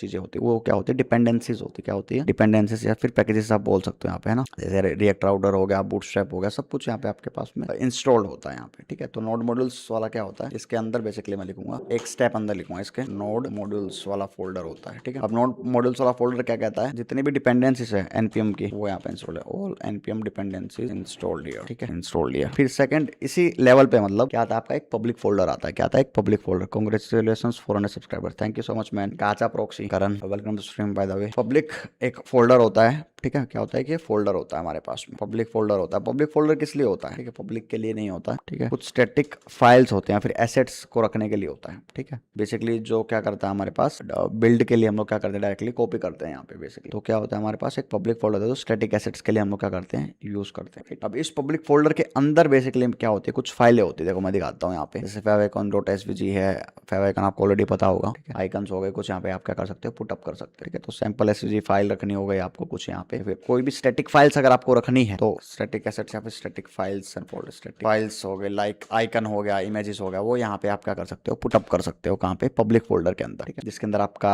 weight.svg और icon.svg दो कुछ पड़ा हुआ है यहाँ पे, ठीक है। तो कुछ आइकन वाइकन यहाँ पे पड़ा हुआ है, देखो ये रहा ना आइकन से यहाँ पे पड़ा हुआ है, ठीक है। तो ये कुछ क्या है, ये आइकन है। अब ये आइकन कहाँ पे दिखेगा आपको, ये रहा देखो, ठीक है, ऊपर की तरफ डिजिट्रॉनिक्स जो मैंने नाम दिया था वहाँ पे क्या है, पड़ा हुआ है, राइट। तो ये पब्लिक फोल्डर के अंदर होती है जो स्टैटिक चीजें होती हैं आपके, ठीक है। फिर इसके बाद में क्या आता है, नेक्स्ट स्टेप, ठीक है, इसी लेवल पे मतलब डिजिट्रॉनिक्स के जस्ट एक नीचे वाले लेवल पे क्या आता है आपके पास, एसआरसी फोल्डर आता है। क्या आता है आपका एसआरसी एक फोल्डर आता है। देखो जो फाइल होगी मैं फाइल का नाम लिख दूंगा, फोल्डर का मैं फोल्डर लिख रहा हूँ ब्रैकेट में, ताकि आपको पता लगे कि अच्छा ये फाइल है और ये फोल्डर है, ठीक है। तो एसआरसी फोल्डर क्या होता है आपके पास, जो आपका मेन सोर्स कोड होता है आपका, यानी कि आपका जो मेन सोर्स कोड डायरेक्टरी होती है, ठीक है, वो यहाँ पे होती है, मेन सोर्स कोड या फिर डायरेक्टरी आप बोल सकते हो, वो यहाँ पे होता है। मतलब जितने भी आपके प्रोजेक्ट की मेन फाइलें होती है ना वो यहाँ पे प्रेजेंट होते हैं आपके पास में। क्या एसआरसी के अंदर भी क्या होता है, एसेट्स होते हैं। अब एसेट्स कौन से होते हैं, जो कौन प्रोड्यूस करता है, ठीक है। देखो यहाँ पे मैं एसआरसी के अंदर दिखाता हूँ, एक होता है एसेट्स app.css, ये फाइल होगी, मतलब एसआरसी फोल्डर के अंदर एक फोल्डर और हो गया एसेट्स का, और फिर 3-4 फाइलें हो गई। अभी इनको एक्सप्लेन कर देता हूँ, तो डबल टिक करूंगा, ठीक है। यहाँ पे मतलब एसआरसी के अंदर मैं आ चुका हूँ यहाँ पे, ठीक है। एसआरसी के अंदर जो एसेट्स नाम का जो फोल्डर है, ठीक है, इनसाइड एसआरसी अभी हम लोग बातचीत कर रहे हैं। तो ये ट्रिपल मैं डबल ही लिख देता हूँ, चलो कोई नहीं, ठीक है। इसके अंदर क्या होता है आपके पास में, स्टैटिक इमेजेस होती हैं या कुछ बेसिकली एसेट्स होते हैं, ठीक है। तो कौन क्या करता है, प्रोसेस करता है बाय वेट, ठीक है। जैसे आपके पास क्या हो गई, इमेजेस हो गए आपके पास में, फोन्स हो गए आपके पास में, वो यहाँ पे हम लोग क्या करने वाले हैं, रखने वाले हैं, ठीक है। तो ये सारी चीज मैं आपको पहले बताता हूँ, इमेजेस हो गई, वो सारी चीज हम लोग क्या करेंगे, इधर एसेट्स में हम लोग क्या करेंगे, रखने वाले हैं एसआरसी के अंदर जाके। अच्छा, फिर इसके बाद में इसी सेम लेवल पे, मतलब जहाँ पे एसेट्स है उसी लेवल पे, मतलब डबल डैश मैंने डाल दिया है, ठीक है। तो एसआरसी के अंदर जाके है ये वाली चीजें, राइट। तो इनसाइड एसआरसी, इसको मैं इधर इसके अंदर ले लेता हूँ ना एक, ताकि आपको पता चले कि भाई ये एसआरसी के अंदर है और ये इसके अंदर है। अब ठीक है, राइट नाउ इट्स ओके, ठीक है। फिर क्या आता है आपके पास में, app.css फाइल आती है, क्या आती है, app.css फाइल, ठीक है। ये क्या आती है, एक फाइल आती है। अब इसका क्या मतलब है वो भी जानते हैं, ठीक है। तो ये आपके क्या होती है, जो मेन कंपोनेंट होता है आपका ऐप कंपोनेंट, उसकी स्टाइलिंग के लिए हम लोग क्या करते हैं, यूज करते हैं, ठीक है। जो app.css होती है आपके पास में, उसके स्टाइलिंग के लिए हम लोग क्या करते हैं, यूज करते हैं। और एक होता है आपके पास में app.jsx, ये रहा, ठीक है। तो जो आपका मेन कंपोनेंट होता है, मेन कंपोनेंट, ठीक है, जो आपके क्या होता है प्रोजेक्ट में हम लोग क्या करते हैं, यूज करते हैं। तो वो आपका होता है मेन एप्लीकेशन कंपोनेंट होता है ये वाला, ठीक है। आपका जो प्रोजेक्ट होता है उसका क्या होता है, या फिर एप्लीकेशन आप बोल सकते हो, उसका जो सबसे मेन कंपोनेंट होता है वो क्या होता है, app.js। अब कंपोनेंट क्या होता है वो भी मैं बताऊंगा, just hold on a second. और app.css क्या होती है, इसकी स्टाइलिंग क्या होती है, तो मेन कंपोनेंट css, ठीक है। तो इसकी स्टाइलिंग यहाँ पे लिखते हैं हम लोग app.css के अंदर, तरीके से अभी समझो। फिर इसके बाद में आता है आपकी इंडेक्स, नहीं है index.css, ग्लोबल स्टाइलिंग के लिए हम लोग इसका यूज करते हैं। मतलब यहाँ पे जो लिखा होगा वो हर एक फाइल में हर एक कंपोनेंट में अप्लाई होने वाला है। तो app.index.css क्या होता है, ग्लोबल स्टाइल्स के लिए हम लोग क्या करते हैं, यूज करते हैं। css या फिर स्टाइल्स में यहाँ पे क्या करता हूँ, लिखता हूँ यहाँ पे, ठीक है। और फिर आती है आपकी main.jsx, जो कि क्या होता है आपका मेन कंपोनेंट होता है। मतलब दिस इज द लाइक आपके एंट्री पॉइंट फाइल होती है आपके पास में, ठीक है। main.jsx मतलब मेन आपकी जो एप्लीकेशन की जो एंट्री पॉइंट फाइल होती है। अगर आप क्रिएट रिएक्ट ऐप का यूज करके बनाते हो तो आपकी index.js नाम करके होगी। यहाँ पे क्या है, JSX है यहाँ पे, ठीक है। दो सिंटेक्स होते हैं यहाँ पे, एक होता है JSX और एक होता है JSX और एक होता है JS। उनके बारे में मैं डिफरेंस बताता हूँ, इधर मैं लिख देता हूँ। main.jsx क्या होती है आपके पास में, मेन जो एप्लीकेशन है प्रोजेक्ट है उसकी एंट्री पॉइंट क्या होती है, फाइल होती है यहाँ पे, ठीक है, राइट। जिसके अंदर क्या होता है आपके पास में, जो बेसिकली क्या हो रही होती है, रेंडर हो रही होती है डोम के अंदर आपके पास में, ठीक है। डॉक्यूमेंट ऑब्जेक्ट मॉडल के अंदर जो रेंडर होती है बेसिकली वो ये वाली फाइल कौन सी, main.jsx, ठीक है, मेन विच रेंडर इन डोम, ठीक है। तो यहाँ पे कंफ्यूज मत होना, मैं एक एक की डेफिनेशन में पहले आपको बता रहा हूँ, फिर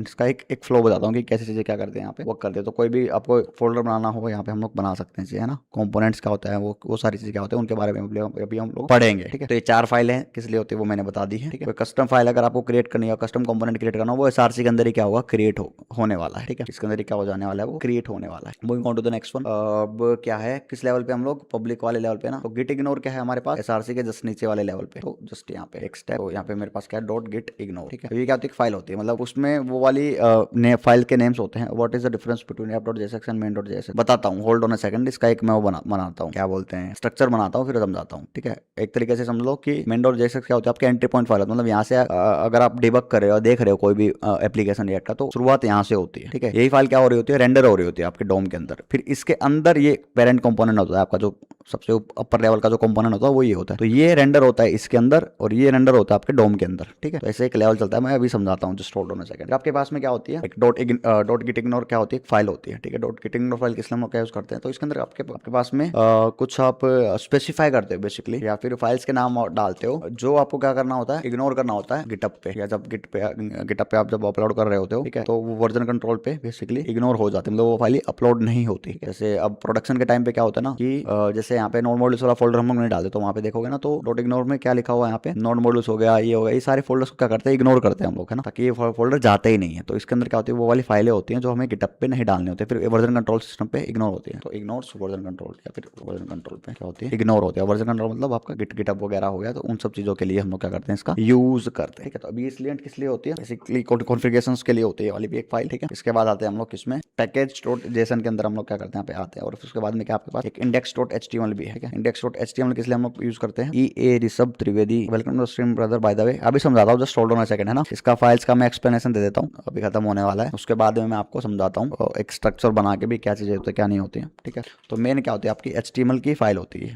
मेन क्या होती है, आपकी HTML की फाइल होती है। जो वीट होता है ना, वो उसी के अंदर क्या करता है, वीट मतलब जो टूल हम लोग यूज करते हैं अभी, वो क्या करता है, वीट जो होता है ना, जितने भी स्क्रिप्ट्स होते हैं आपकी, उनको इंजेक्ट करता है। Injects wheat injects all script here, ठीक है। तो सारी जो जितनी भी स्क्रिप्ट्स वगैरह होती हैं वो यहाँ पे आती है, देखो, ठीक है। एक नॉर्मल HTML की फाइल हो गई। अब उसके अंदर देखो स्क्रिप्ट टाइप मॉड्यूल आ गया, SRC के अंदर देखोगे तो पाथ आ गया ये वाला। अब ये वाला पाथ किसका है, हमारा जो मेन क्या था हमारे पास में, वो था मेन एंट्री पॉइंट फाइल जो थी हमारे पास में, वो यहाँ पे पाथ दे दिया मैंने, ठीक है। तो ये क्या होती है आपके पास में, मेन HTML फाइल होती है, जो कि वीट की यूज करता है बेसिकली इंजेक्ट करने के लिए। जितने भी सारी स्क्रिप्ट फाइल होती है ना जावास्क्रिप्ट की, वो यहाँ पे इंजेक्ट होती है, ठीक है। तो एक ऐसे फ्लो बनेगा, देखो कि app.jsx है, ये आपका पेरेंट कंपोनेंट हो गया, वो यहाँ पे रेंडर होता है, ठीक है। वो रेंडर कैसे होता है, main.jsx जाके देखो तो ये रहा ऐप वाला। अब ये समझ में आएगा तो कोई दिक्कत नहीं है, समझा दूंगा, ठीक है। अब ये app.jsx है, वो यहाँ पे लोड हुआ एक तरीके से समझो, और main.jsx है वो कहाँ पे लोड हुआ, वो इधर आया, ठीक है, एक तरीके से। फिर आते हैं आपके पास package.json और package log.json वगैरह, ठीक है। तो यहाँ पे जितने भी डिपेंडेंसीज होती हैं या पैकेजेस होते हैं, वो यहाँ पे नाम आते हैं, यहाँ पे जो भी इंस्टॉल करते हो ना, यहाँ पे जैसे रिएक्ट हो गया, रिएक्ट डोम हो गया, ठीक है। ये सारी चीजें क्या होती है यहाँ पे पड़ी हुई होती है, जो भी डिपेंडेंसीज वगैरह होती है। चलो मैं दिखा देता हूँ, यहाँ पे लिख देता हूँ एक दो nodes.txt। फिर इसी लेवल पे अगर आप देखोगे तो क्या मेरे पास में package.json है, ठीक है। सबसे पहले package.json के बारे में बता देता हूँ, फिर package.log.json के बारे में बताता हूँ। तो ये दो फाइलें जो होती है ना, बहुत इंपॉर्टेंट फाइल होती है दोस्तों, इनके साथ छेड़खानी मत करना काम का, नहीं तो आपको क्या हो जाने वाली है, प्रॉब्लम क्रिएट हो जाने वाली है, ठीक है। तो जो आपका प्रोजेक्ट होता है या फिर जो आपका एप्लीकेशन होता है, इसका जितना भी मेटा डेटा होता है ना, या फिर आप बोल सकते हो जितने भी पैकेजेस या फिर डिपेंडेंसीज होती हैं, वो यहाँ पे पड़ी हुई होती है, ठीक है। और जितने पैकेज log.json में क्या होते हैं, उनके वर्जन्स वगैरह होते हैं, ठीक है। पैकेज log.json, ठीक है। अब .json क्या होता है, जावास्क्रिप्ट ऑब्जेक्ट नोटेशन फाइल होती है, एक लाइट वेट फाइल होती है, ठीक है। जिसको जेसन के बारे में नहीं पता वो थोड़ा सा मैं बता देता हूँ। एक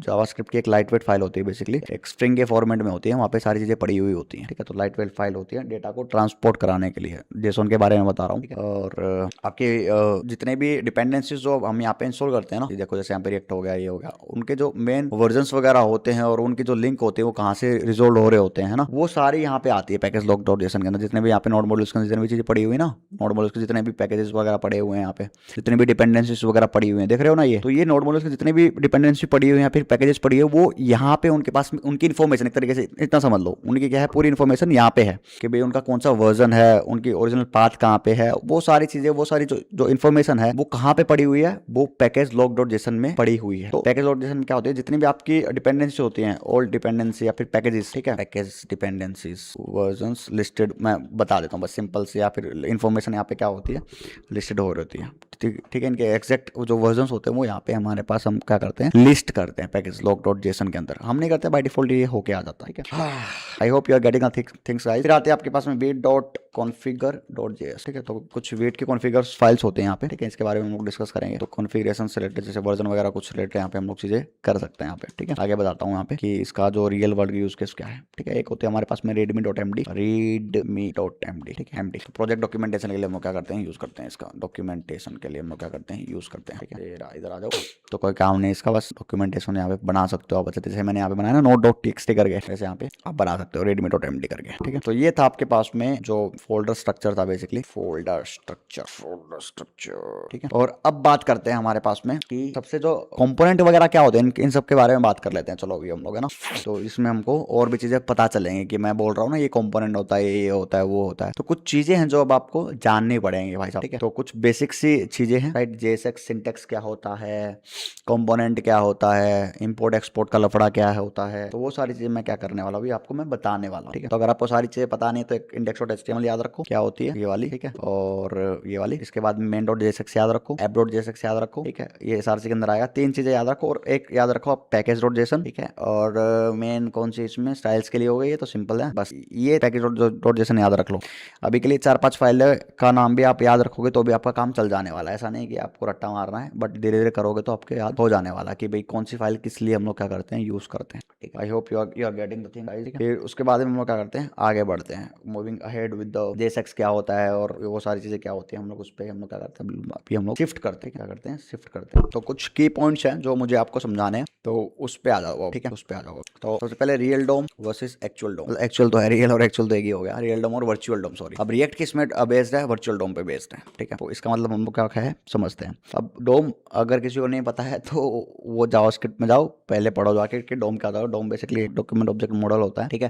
जितने भी आपके जो एलिमेंट्स होते हैं एचटीएमएल के या जो भी सीएसएस के होते हैं, लेट्स से एचटीएमएल के जितने भी आपके एलिमेंट्स होते हैं वो वहाँ पे क्या होते हैं रेंडर हो रहे होते हैं, एज ट्री लाइक स्ट्रक्चर में, ठीक है। ट्री लाइक स्ट्रक्चर में क्या होते हैं वहाँ पे लोड होते हैं डोम पे। तो आप क्या करते हो कोई भी चीज चेंज करते हो तो आपका पेज क्या होता है पूरा लोड होता है रियल डोम के अंदर, ठीक है। तो मैं बता देता हूँ रियल डोम के अंदर क्या होता है आपका पूरा पेज लोड होता है, ठीक है, लोड होता है। लेकिन आपका वर्चुअल डोम में क्या होता है जो एलिमेंट आप क्या कर रहे हो अपडेट करा रहे हो सिर्फ वही लोड होता है, ओनली दैट लोड्स, ठीक है। रियल डोम के अंदर क्या होता है जो डेटा स्टोर होता है ना वो डायरेक्टली मेमोरी में स्टोर होता है, ठीक है। मतलब डायरेक्टली आप क्या कर रहे हो चेंज कर रहे हो। वर्चुअल में क्या है ना एक कॉपी बना लेता है रियल डोम का, ठीक है। वर्चुअल डोम में क्या होता है एक लाइट वेट क्या होती है कॉपी होती है, basically lightweight copy of real DOM होता है। किसी को नहीं पता वर्चुअल डोम क्या था तो it's an lightweight copy of real DOM basically, ठीक है। कौन यूज करता है यूज बाय रिएक्ट, ठीक है, टू इंप्रूव परफॉर्मेंस बस। और फिर बाद में जाके क्या करता है ये अपडेट कर देता है वहां पे रियल डोम के अंदर, ठीक है। तो ये चीज होती है। तो इस वर्चुअल डोम क्या करता है बेसिकली ब्राउजर के अंदर ही चीजें क्या कर देगा आपको चेंज करके दिखा देगा, रेदर देन कि आपको ओरिजिनल चीजें चेंज करेगा उसके बाद में जाके क्या कर देगा बाद में चेंज कर देगा, ठीक है, राइट। तो इट्स लाइक कि जो रिएक्ट है वो किस पे बेस्ड है आपका वर्चुअल डोम पे बेस्ड है, तो ये चीज समझ लेना, ठीक है। तो जो रिएक्ट है आपका वो किस पे बेस्ड है वर्चुअल डोम पे बेस्ड है। तो अगर मान लो अगर आपको एक एलिमेंट चेंज करना पड़ेगा, लेट्स से क्या करना पड़ेगा एक एलिमेंट क्या करना पड़ेगा आपको चेंज करना पड़ेगा, तो ये ऐसा नहीं होता कि भाई पूरा पेज ही आपका क्या होगा लोड होगा, ठीक है। रिएक्ट के अंदर क्या होता है जो एलिमेंट आप चेंज करते हो वही क्या करना पड़ता है वही क्या होता है रीलोड होता है। तो मैं दिखा देता हूँ उसके बारे में थोड़ा सा और लेके जाता हूँ मैं आपको, यहाँ पे आ जाओ। तो मैं एक डोम का एक वो बना लेता हूँ कुछ फटाफट से, एक तो हटाओ इसको D D D D D understanding कहाँ से आ गया ये 2 3 4 5 ठीक है 6 7 8 और एक 9, ठीक है। एक तरीके से HTML थोड़ा सा थिक हो रहा है ये आपका HTML हो गया, अरे ये आपका HTML हो गया, ये आपका क्या होगा बॉडी हो गया, ठीक है, कनेक्टेड है पूरा। इसके अंदर ये है, इसके अंदर ये है, इसके अंदर ये है, ठीक है, इसके अंदर ये है, इसके अंदर ये है, अंदर ये दोनों है और इसके अंदर ये है। एक बस सैंपल समझा रहा हूँ फटाफट से। बॉडी के अंदर मान लो जैसे आपके पास में एक H1 टैग है, फिर उसके अंदर कुछ क्या हुआ है टेक्स्ट लिखा हुआ है, तो ये सारे क्या हो गए आपके नोड हो गए बेसिकली। H1 हो गया, ठीक है। ये क्या होता है डोम होता है बेसिकली, क्या होता है डोम में आपका जो स्ट्रक्चर होता है ट्रिलैक स्ट्रक्चर क्या होता है लोड हो रहा होता है, ठीक है। तो ये ऐसे तरीके का होता है। एक यहाँ पे div हो गया, ठीक है, एक पैराग्राफ हो गया, उसके अंदर एक H1 टैग या H2 हो गया, ठीक है, एक UL हो गया, उसके अंदर LI हो गया, ठीक है। तो मान लो एक एग्जांपल मैं दे रहा हूँ, तो रियल डोम में क्या होता है दोस्तों, अगर मान लो आपका ये पैराग्राफ में कुछ आपको चेंज कराना होता है, ठीक है, तो आपका जो पूरा पेज होता है ना वो क्या होता है पूरा लोड होता है स्टार्टिंग से, क्या होता है पूरा लोड होता है रियल डोम के अंदर, ठीक है। वहाँ पे डायरेक्टली चेंजेस हो रहे होते हैं। बट वर्चुअल डोम के अंदर क्या होता है ना उल्टा होता है। यहाँ पे वर्चुअल डोम के अंदर जो चीजें होती है ना इसके कॉपी बना लेता है, क्या करना लेता है कॉपी बना बना लेता है ब्राउजर के अंदर रिएक्ट। और जैसे पैराग्राफ में कुछ भी चेंज करा रहे हो आप, यहाँ पे डेटा लोड करा रहे हो है ना, कुछ भी, तो सिर्फ यहीं पे क्या होता है, चेंज होके दिखता है, रेदर देन कि आपका पूरा पेज लोड नहीं होता है। तो क्या होता है, सिर्फ ये कंपोनेंट होता है ना, ये ही रिफ्रेश होता है, यही क्या होता है आपके पास में, रिलोड होता है आपके पास में, ठीक है, यही क्या होता है, रिलोड होता है। जिससे क्या होता है ना, जो आपका एप्लीकेशन होता है वो बहुत फास्ट बन जाती है, जिससे क्या होता है आपकी एप्लीकेशन क्या होती है, बहुत फास्ट बन जाती है, ठीक है। और फास्ट क्या करती है, चेंजेस देखने को मिलते हैं यहाँ पे। अब इसका एक मैं आपको लाइव एग्जांपल में दिखा देता हूँ, ठीक है। यूट्यूब पे आया, मैंने एक वीडियो प्ले कर दी, देखो कितनी फास्ट लोड हुई है यहाँ पे, है ना। अब मैं कोई भी वीडियो यहाँ पे ओपन करूंगा अपनी, आप लोग एक चीज नोटिस करना कि ऊपर का जो हेडर है वो फिक्स रहेगा मेरा, ऊपर का जो हेडर है वो क्या रहेगा, फिक्स रहेगा मेरा। और चेंजेस कहाँ होंगे, यूआरएल चेंज हो जाएगा, टाइटल चेंज हो जाएगा, है ना, यहाँ पे वीडियो चेंज हो जाएगी, खाली ये चेंज हो जाएगा, चैनल नेम चेंज नहीं होगा, ना ही चैनल के सब्सक्राइबर चेंज होंगे, ठीक है। क्या होगा, सिर्फ वीडियो चेंज हो जाएगी, उसका टाइटल चेंज हो जाएगा, मेरा चैनल का लोगो सेम रहेगा, मेरे चैनल का नेम सेम रहेगा, ठीक है। और ये कुछ रिकमेंडेड वीडियोस हैं जो कि एपीआई के थ्रू आ रही है, वो क्या होंगी, चेंज होंगी, फिल्टर होंगी, ठीक है। जैसे मैंने क्या कर दिया, क्लिक कर दिया, आप देखो यहाँ पे क्या हुआ, सिर्फ टाइटल चेंज हुआ है, क्या हुआ, सिर्फ टाइटल चेंज हुआ, वीडियो चेंज हुई, यूआरएल चेंज हुआ, इस पेज का टाइटल चेंज हुआ, ठीक है। और यहाँ पे उसके बेस पे रिकमेंडेशंस पे मेरे पास कुछ चेंज आ गए, क्या मेरा ये हिला, ये लोड हुआ, नहीं हुआ। तो दिस इज कॉल्ड कि ये रिएक्ट का एक यूसेज है, जिससे जो क्या करता है, आपको आपके जो प्रोजेक्ट है उसको क्या बना देता है, ये फास्ट बना देता है, क्या बना देता है, ये फास्ट बना देता है। तो ऐसा नहीं है कि आपके पास एक नोटबुक है, एक लाइन चेंज करनी है और एक लाइन चेंज करने के बाद में आप क्या कर रहे हो, दोबारा ही पूरी नोटबुक लिख रहे हो, नहीं, ऐसा नहीं है। तो अगर नोटबुक में 100 लाइन्स हैं, उसमें से एक लाइन चेंज करनी पड़े तो वही लाइन क्या करनी है आपको, वही लाइन क्या होती है, चेंज होती है पूरी नोटबुक दोबारा से, या पूरा पेज नहीं लिखते हो आप दोबारा से, ठीक है, एक तरीके से ये समझो, राइट। तो दिस इज क्या होता है, आपके पास में चेंज होती है चीजें। तो कुछ जो डेटा चेंज हो रहा होता है ना, उसी में क्या कराता है, चेंज कराता है, बाकी उसमें कुछ नहीं छेड़ता इसके अलावा, ठीक है। जैसे टाइटल चेंज हो गया, वीडियो चेंज हो गई, और ये यूआरएल चेंज हो गया। तो ये एक एग्जांपल मैं दे रहा हूँ आपका, ठीक है। जिससे क्या होता है, आपकी जो एप्लीकेशन होता है, फिर जो आपका प्रोजेक्ट होता है वो फास्ट होता है आपका काफी, ठीक है। तो दिस इज कॉल्ड, ये सारी चीजें क्या होती है ना, वर्चुअल डोम में होती है, क्या होती है, वर्चुअल डोम कर रहा होता है, क्योंकि ये रिएक्ट वर्चुअल डोम पे बेस्ड होता है पूरा, ठीक है। तो ये होता है एक रियल डोम और वर्चुअल डोम के बीच का डिफरेंस, राइट, ओके। फिर आता है हमारे पास में कंपोनेंट्स क्या होते हैं, ठीक है, कंपोनेंट्स क्या होते हैं। तो भैया ये आपके पास में जैसे फंक्शंस होते थे ना हमारे पास, इट्स लाइक जावास्क्रिप्ट फंक्शंस, ठीक है, रीयूजेबल होते हैं ये, ठीक है। और इसके अंदर क्या होता है, आपके पास में कुछ कंटेंट लिखा होता है, या फिर हर एक जो की वेबसाइट का जो पार्ट होता है, मतलब अलग अलग पार्ट, जैसे आपके हेडर का एक अलग कंपोनेंट बना लिया, ठीक है, हेडर का एक अलग कंपोनेंट बना लिया, बैनर का अलग बना लिया, या फिर हीरो सेक्शन का अलग कंपोनेंट आपने बना लिया, फूटर का एक अलग कंपोनेंट आपने बना लिया। तो डिफरेंट डिफरेंट पार्ट्स में आपने क्या कर दिया, अपनी एप्लीकेशन को डिवाइड कर दिया है, तो उसी को क्या बोलते हैं, कंपोनेंट बोलते हैं, ठीक है। अगर आप क्या कर देते हो, चेंज कर देते हो ये सारी छोटे छोटे हिस्सों में या छोटे छोटे पार्ट्स में अपने कोड को, ठीक है, जैसे जावास्क्रिप्ट फंक्शन थे, वैसे मैंने क्या कर देता हूँ, मैं इनको चेंज कर देता हूँ, सॉरी अलग अलग कर देता हूँ, उसी को बोलते हैं कंपोनेंट, ठीक है। क्या बोलते हैं, कंपोनेंट। जैसे अगर आप देखोगे तो ये app.jsx कंपोनेंट है, इनको क्या बोलेंगे, कंपोनेंट बोलेंगे हम लोग। ऐसा नहीं है कि फाइल है वही कंपोनेंट है बेसिकली। तो main.jsx कंपोनेंट हो गया ये वाला, ये तो फाइल हो गया आपका एंट्री पॉइंट फाइल, ये आपका कंपोनेंट हो गया, देखो फंक्शन ऐप लिखा हुआ है ना यहाँ पे। अब कंपोनेंट कैसे बनाना है उसकी टेंशन ना लो आप, ये सारी चीजें क्या लिखी हुई है उसकी टेंशन ना लो आप, ठीक है। ये सारी चीजें मैं स्क्रैच से बताऊंगा आपको, दोबारा से बताने वाला हूँ सारी चीजें, डोंट वरी विद दिस, ठीक है। और main in dot JSX notes कहाँ गए हमारे, ये रही, हाँ, ठीक है। तो सारी चीजों के मैं क्या कर लूंगा, अलग अलग कंपोनेंट बना के रख लूंगा दोस्तों, और उनको फिर मैं क्या करा दूंगा, लोड करा दूंगा कहाँ पे, इस वाले कंपोनेंट के अंदर, app.jsx वाले कंपोनेंट के अंदर, ठीक है। फिर app.jsx को मैं कहाँ पे लोड करा दूंगा, main.jsx के अंदर, ठीक है। और main.jsx तो यहाँ पे हो ही रही है, राइट। कैसे वर्क करती है, देखो अब इसका विजुअल रिप्रेजेंटेशन देखो, ठीक है। अब इसका विजुअल रिप्रेजेंटेशन देखो कहाँ एग्जैक्टली ड्रॉ, ठीक है। तो मैं क्या करूंगा, जैसे मेरा एक क्या होता है, पेज होता है ये, है ना, समझो अच्छे तरीके से। उसके अंदर मैं हेडर भी एक ही फाइल में लिखता हूँ, उसका हीरो सेक्शन भी एक ही फाइल में लिखता हूँ, है ना, कुछ ये एक डिव ले लिया, ये एक डिव ले लिया, है ना, नीचे फूटर आ गया मेरा। तो ये सब कुछ क्या है ना, पहले मैं क्या कर रहा था, एक फाइल हो रही थी मेरी एक पेज की, है ना, या मल्टीपल पेजेस की मैं यहाँ पे बना रहा था। तो मतलब एक ही जगह पे मैं सारी चीजें कोड लिख रहा था, हेडर का भी, फूटर का भी, और इन सब का भी, है ना, एक ही फाइल में मैं सारी चीजें क्या कर रहा था, लिख रहा था, बना रहा था आज तक मैं। बट अब मैं क्या करूंगा, यहाँ पे रिएक्ट के अंदर मैं डिवाइड कर दूंगा सारी चीजों को, क्या कर दूंगा, डिवाइड कर दूंगा। जैसे हेडर का मैंने क्या कर लिया, एक अलग कंपोनेंट बना लिया, मतलब एक अलग फाइल बना लिया एक तरीके से समझो, ठीक है। क्या कर लिया, मैं इसका अलग कंपोनेंट बना लूंगा, हीरो सेक्शन का एक अलग कंपोनेंट बना लूंगा, उसके अंदर 2 बटन होते हैं ना, कुछ मान लो एक कैराउजल वगैरह होता है, या फिर कुछ भी फॉर्म वगैरह होता है, उसका एक अलग कंपोनेंट बना लूंगा, ठीक है। इसका एक अलग कंपोनेंट बना लूंगा, इसका एक अलग कंपोनेंट, एक फूटर का मैं क्या कर लूंगा, एक अलग कंपोनेंट बना लूंगा, ठीक है। तो जितने भी मेरे पास इस जैसे मेरा होम पेज है, ठीक है, एक तरीके से क्या है, होम पेज है। तो ये मेरा जो होम पेज है, इसके अंदर जितनी भी चीजें थी, जितने भी सेक्शंस थे, है ना। छोटी सी चीज़ों की मैंने क्या कर लिया, अलग अलग कंपोनेंट्स में मैंने क्या कर दिया, इसको डिवाइड कर दिया। क्या कर दिया, डिवाइड कर दिया, सेपरेट कर दिया मैंने इसको, ठीक है। अब कल को जाके मेरे पास क्या होगा, कल को जाके मुझे इसको दोबारा से रीयूज करना है किसी अदर पेज के अंदर, तो मैं क्या करूंगा, पूरा कोड लिखने की मुझे जरूरत नहीं है, बस मैं क्या कर दूंगा, इसके कंपोनेंट का नाम लिखूंगा और वो काम करने लग जाएगा। कैसे काम करेगा वो बताता हूँ, just hold on a second, hold on a second, ठीक है। तो वो क्या करने लग जाएगा, वर्क करने लग जाएगा मेरे पास में। तो this is so much easy for this, right, ठीक है। तो ये होता है आपके पास में component, reusable block of code होते हैं बेसिकली, जैसे सिंटैक्स वहां पे हम लोगों ने लिख रखा होता है, ठीक है। तो ये होते हैं आपके पास में कंपोनेंट्स। अब ये कैसे बनाते हैं कैसे नहीं बनाते, just hold on a second. उससे पहले मेरे को बस एक दो टर्म्स और क्लियर करना है आपको। JSX सिंटैक्स आप देख रहे हो ना, यहाँ पे कुछ फाइलों के नाम यहाँ पे लिखे हुए हैं, main.jsx, ठीक है, या app.jsx करके, किसी में लिखा हुआ होता है index.js खाली, है ना, ऐसे कुछ करके लिखा हुआ है। तो .js मतलब वहाँ पे सिर्फ जावास्क्रिप्ट का कोड होता है वहाँ पे, ठीक है। .jsx मतलब जावास्क्रिप्ट एंड एक्सएमएल, ठीक है, मतलब it will look like your HTML code, but क्या होता है यहाँ पे HTML and HTML plus JavaScript दोनों चीज यहाँ पे प्रेजेंट होती है। मतलब HTML जावास्क्रिप्ट को क्या करते हो आप साथ में, क्या करते हो, लिखते हो, तो उसका मतलब होता है JSX सिंटैक्स लिखना, ठीक है। तो JSX का मतलब क्या होता है, यही होता है, राइट। अगर आप JSX का यूज नहीं करोगे तो आपको क्या करना पड़ेगा, मैनुअली चीजें करनी पड़ेगी, रूट डॉट क्रिएट एलिमेंट का क्या करना पड़ेगा, यूज करना पड़ेगा, which will makes it like more complicated to you, ठीक है। तो JSX क्या है, एक सिंटैक्स एक्सटेंशन है बेसिकली, किसके लिए, जावास्क्रिप्ट के लिए, ठीक है। या फिर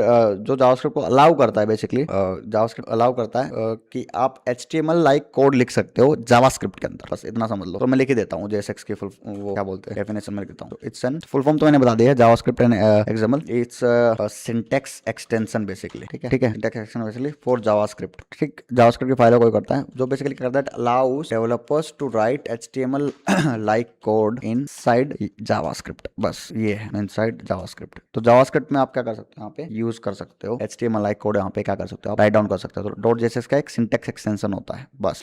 और एक और भी सिंपल टर्म्स में बताऊं तो जहाँ पे .jsx है वहाँ पे समझ जाना कि HTML और जावास्क्रिप्ट दोनों प्रेजेंट है, और जहाँ पे सिर्फ JS है तो वो किस लिए होता है, सिर्फ जावास्क्रिप्ट के कोड को लिखने के लिए होता है। हालांकि ये वर्क करेगा दोनों साइड में, ठीक है, बट जब भी सिर्फ आपको जावास्क्रिप्ट का कोड लिखना हो तो फाइलों का नाम क्या करोगे, फाइलों का नाम कैसे देना है, इधर गिव .jsx इधर गिव .js, है ना, यही होता है ना। तो .jsx कब आप दोगे, जब आप HTML प्लस जावास्क्रिप्ट दोनों एक ही उसमें पेज में होगा, ठीक है, एक ही कंपोनेंट में होगा, राइट। और कंपोनेंट नेम या फिर फाइल नेम एक ही बात है ना, ठीक है, कंपोनेंट नेम या फिर फाइल नेम। तो .jsx के साथ में कब दोगे, जब आप HTML और जावास्क्रिप्ट दोनों लिख रहे होगे। .js के साथ में कब दोगे, जब आप सिर्फ ओनली जावास्क्रिप्ट लिख रहे होगे, ओनली जावास्क्रिप्ट प्लेन जावास्क्रिप्ट लिख रहे होगे, HTML वगैरह नहीं लिख रहे होगे, तब आप क्या यूज करो, .js का क्या कर लो, यूज कर लो, ठीक है। तो ये चीज होती है, तो जिससे क्या रहता है आपका रिकमेंडेड क्या होता है, .jsx ही होता है, जिसमें क्या होता है आपके पास में कोड पूरा क्लीन और नीट एंड क्लीन रहता है, बेसिकली मोर रीडेबल होता है, ठीक है। और बस इतना इनफ रहेगा मेरे हिसाब से .jsx के बारे में बताना आप लोगों के लिए, ठीक है। तो ईजियर तो आपका क्या रहता है, बहुत आसान सा रहता है, ईजियर सिंटैक्स। अब आगे बढ़ते हैं, मूविंग अहेड।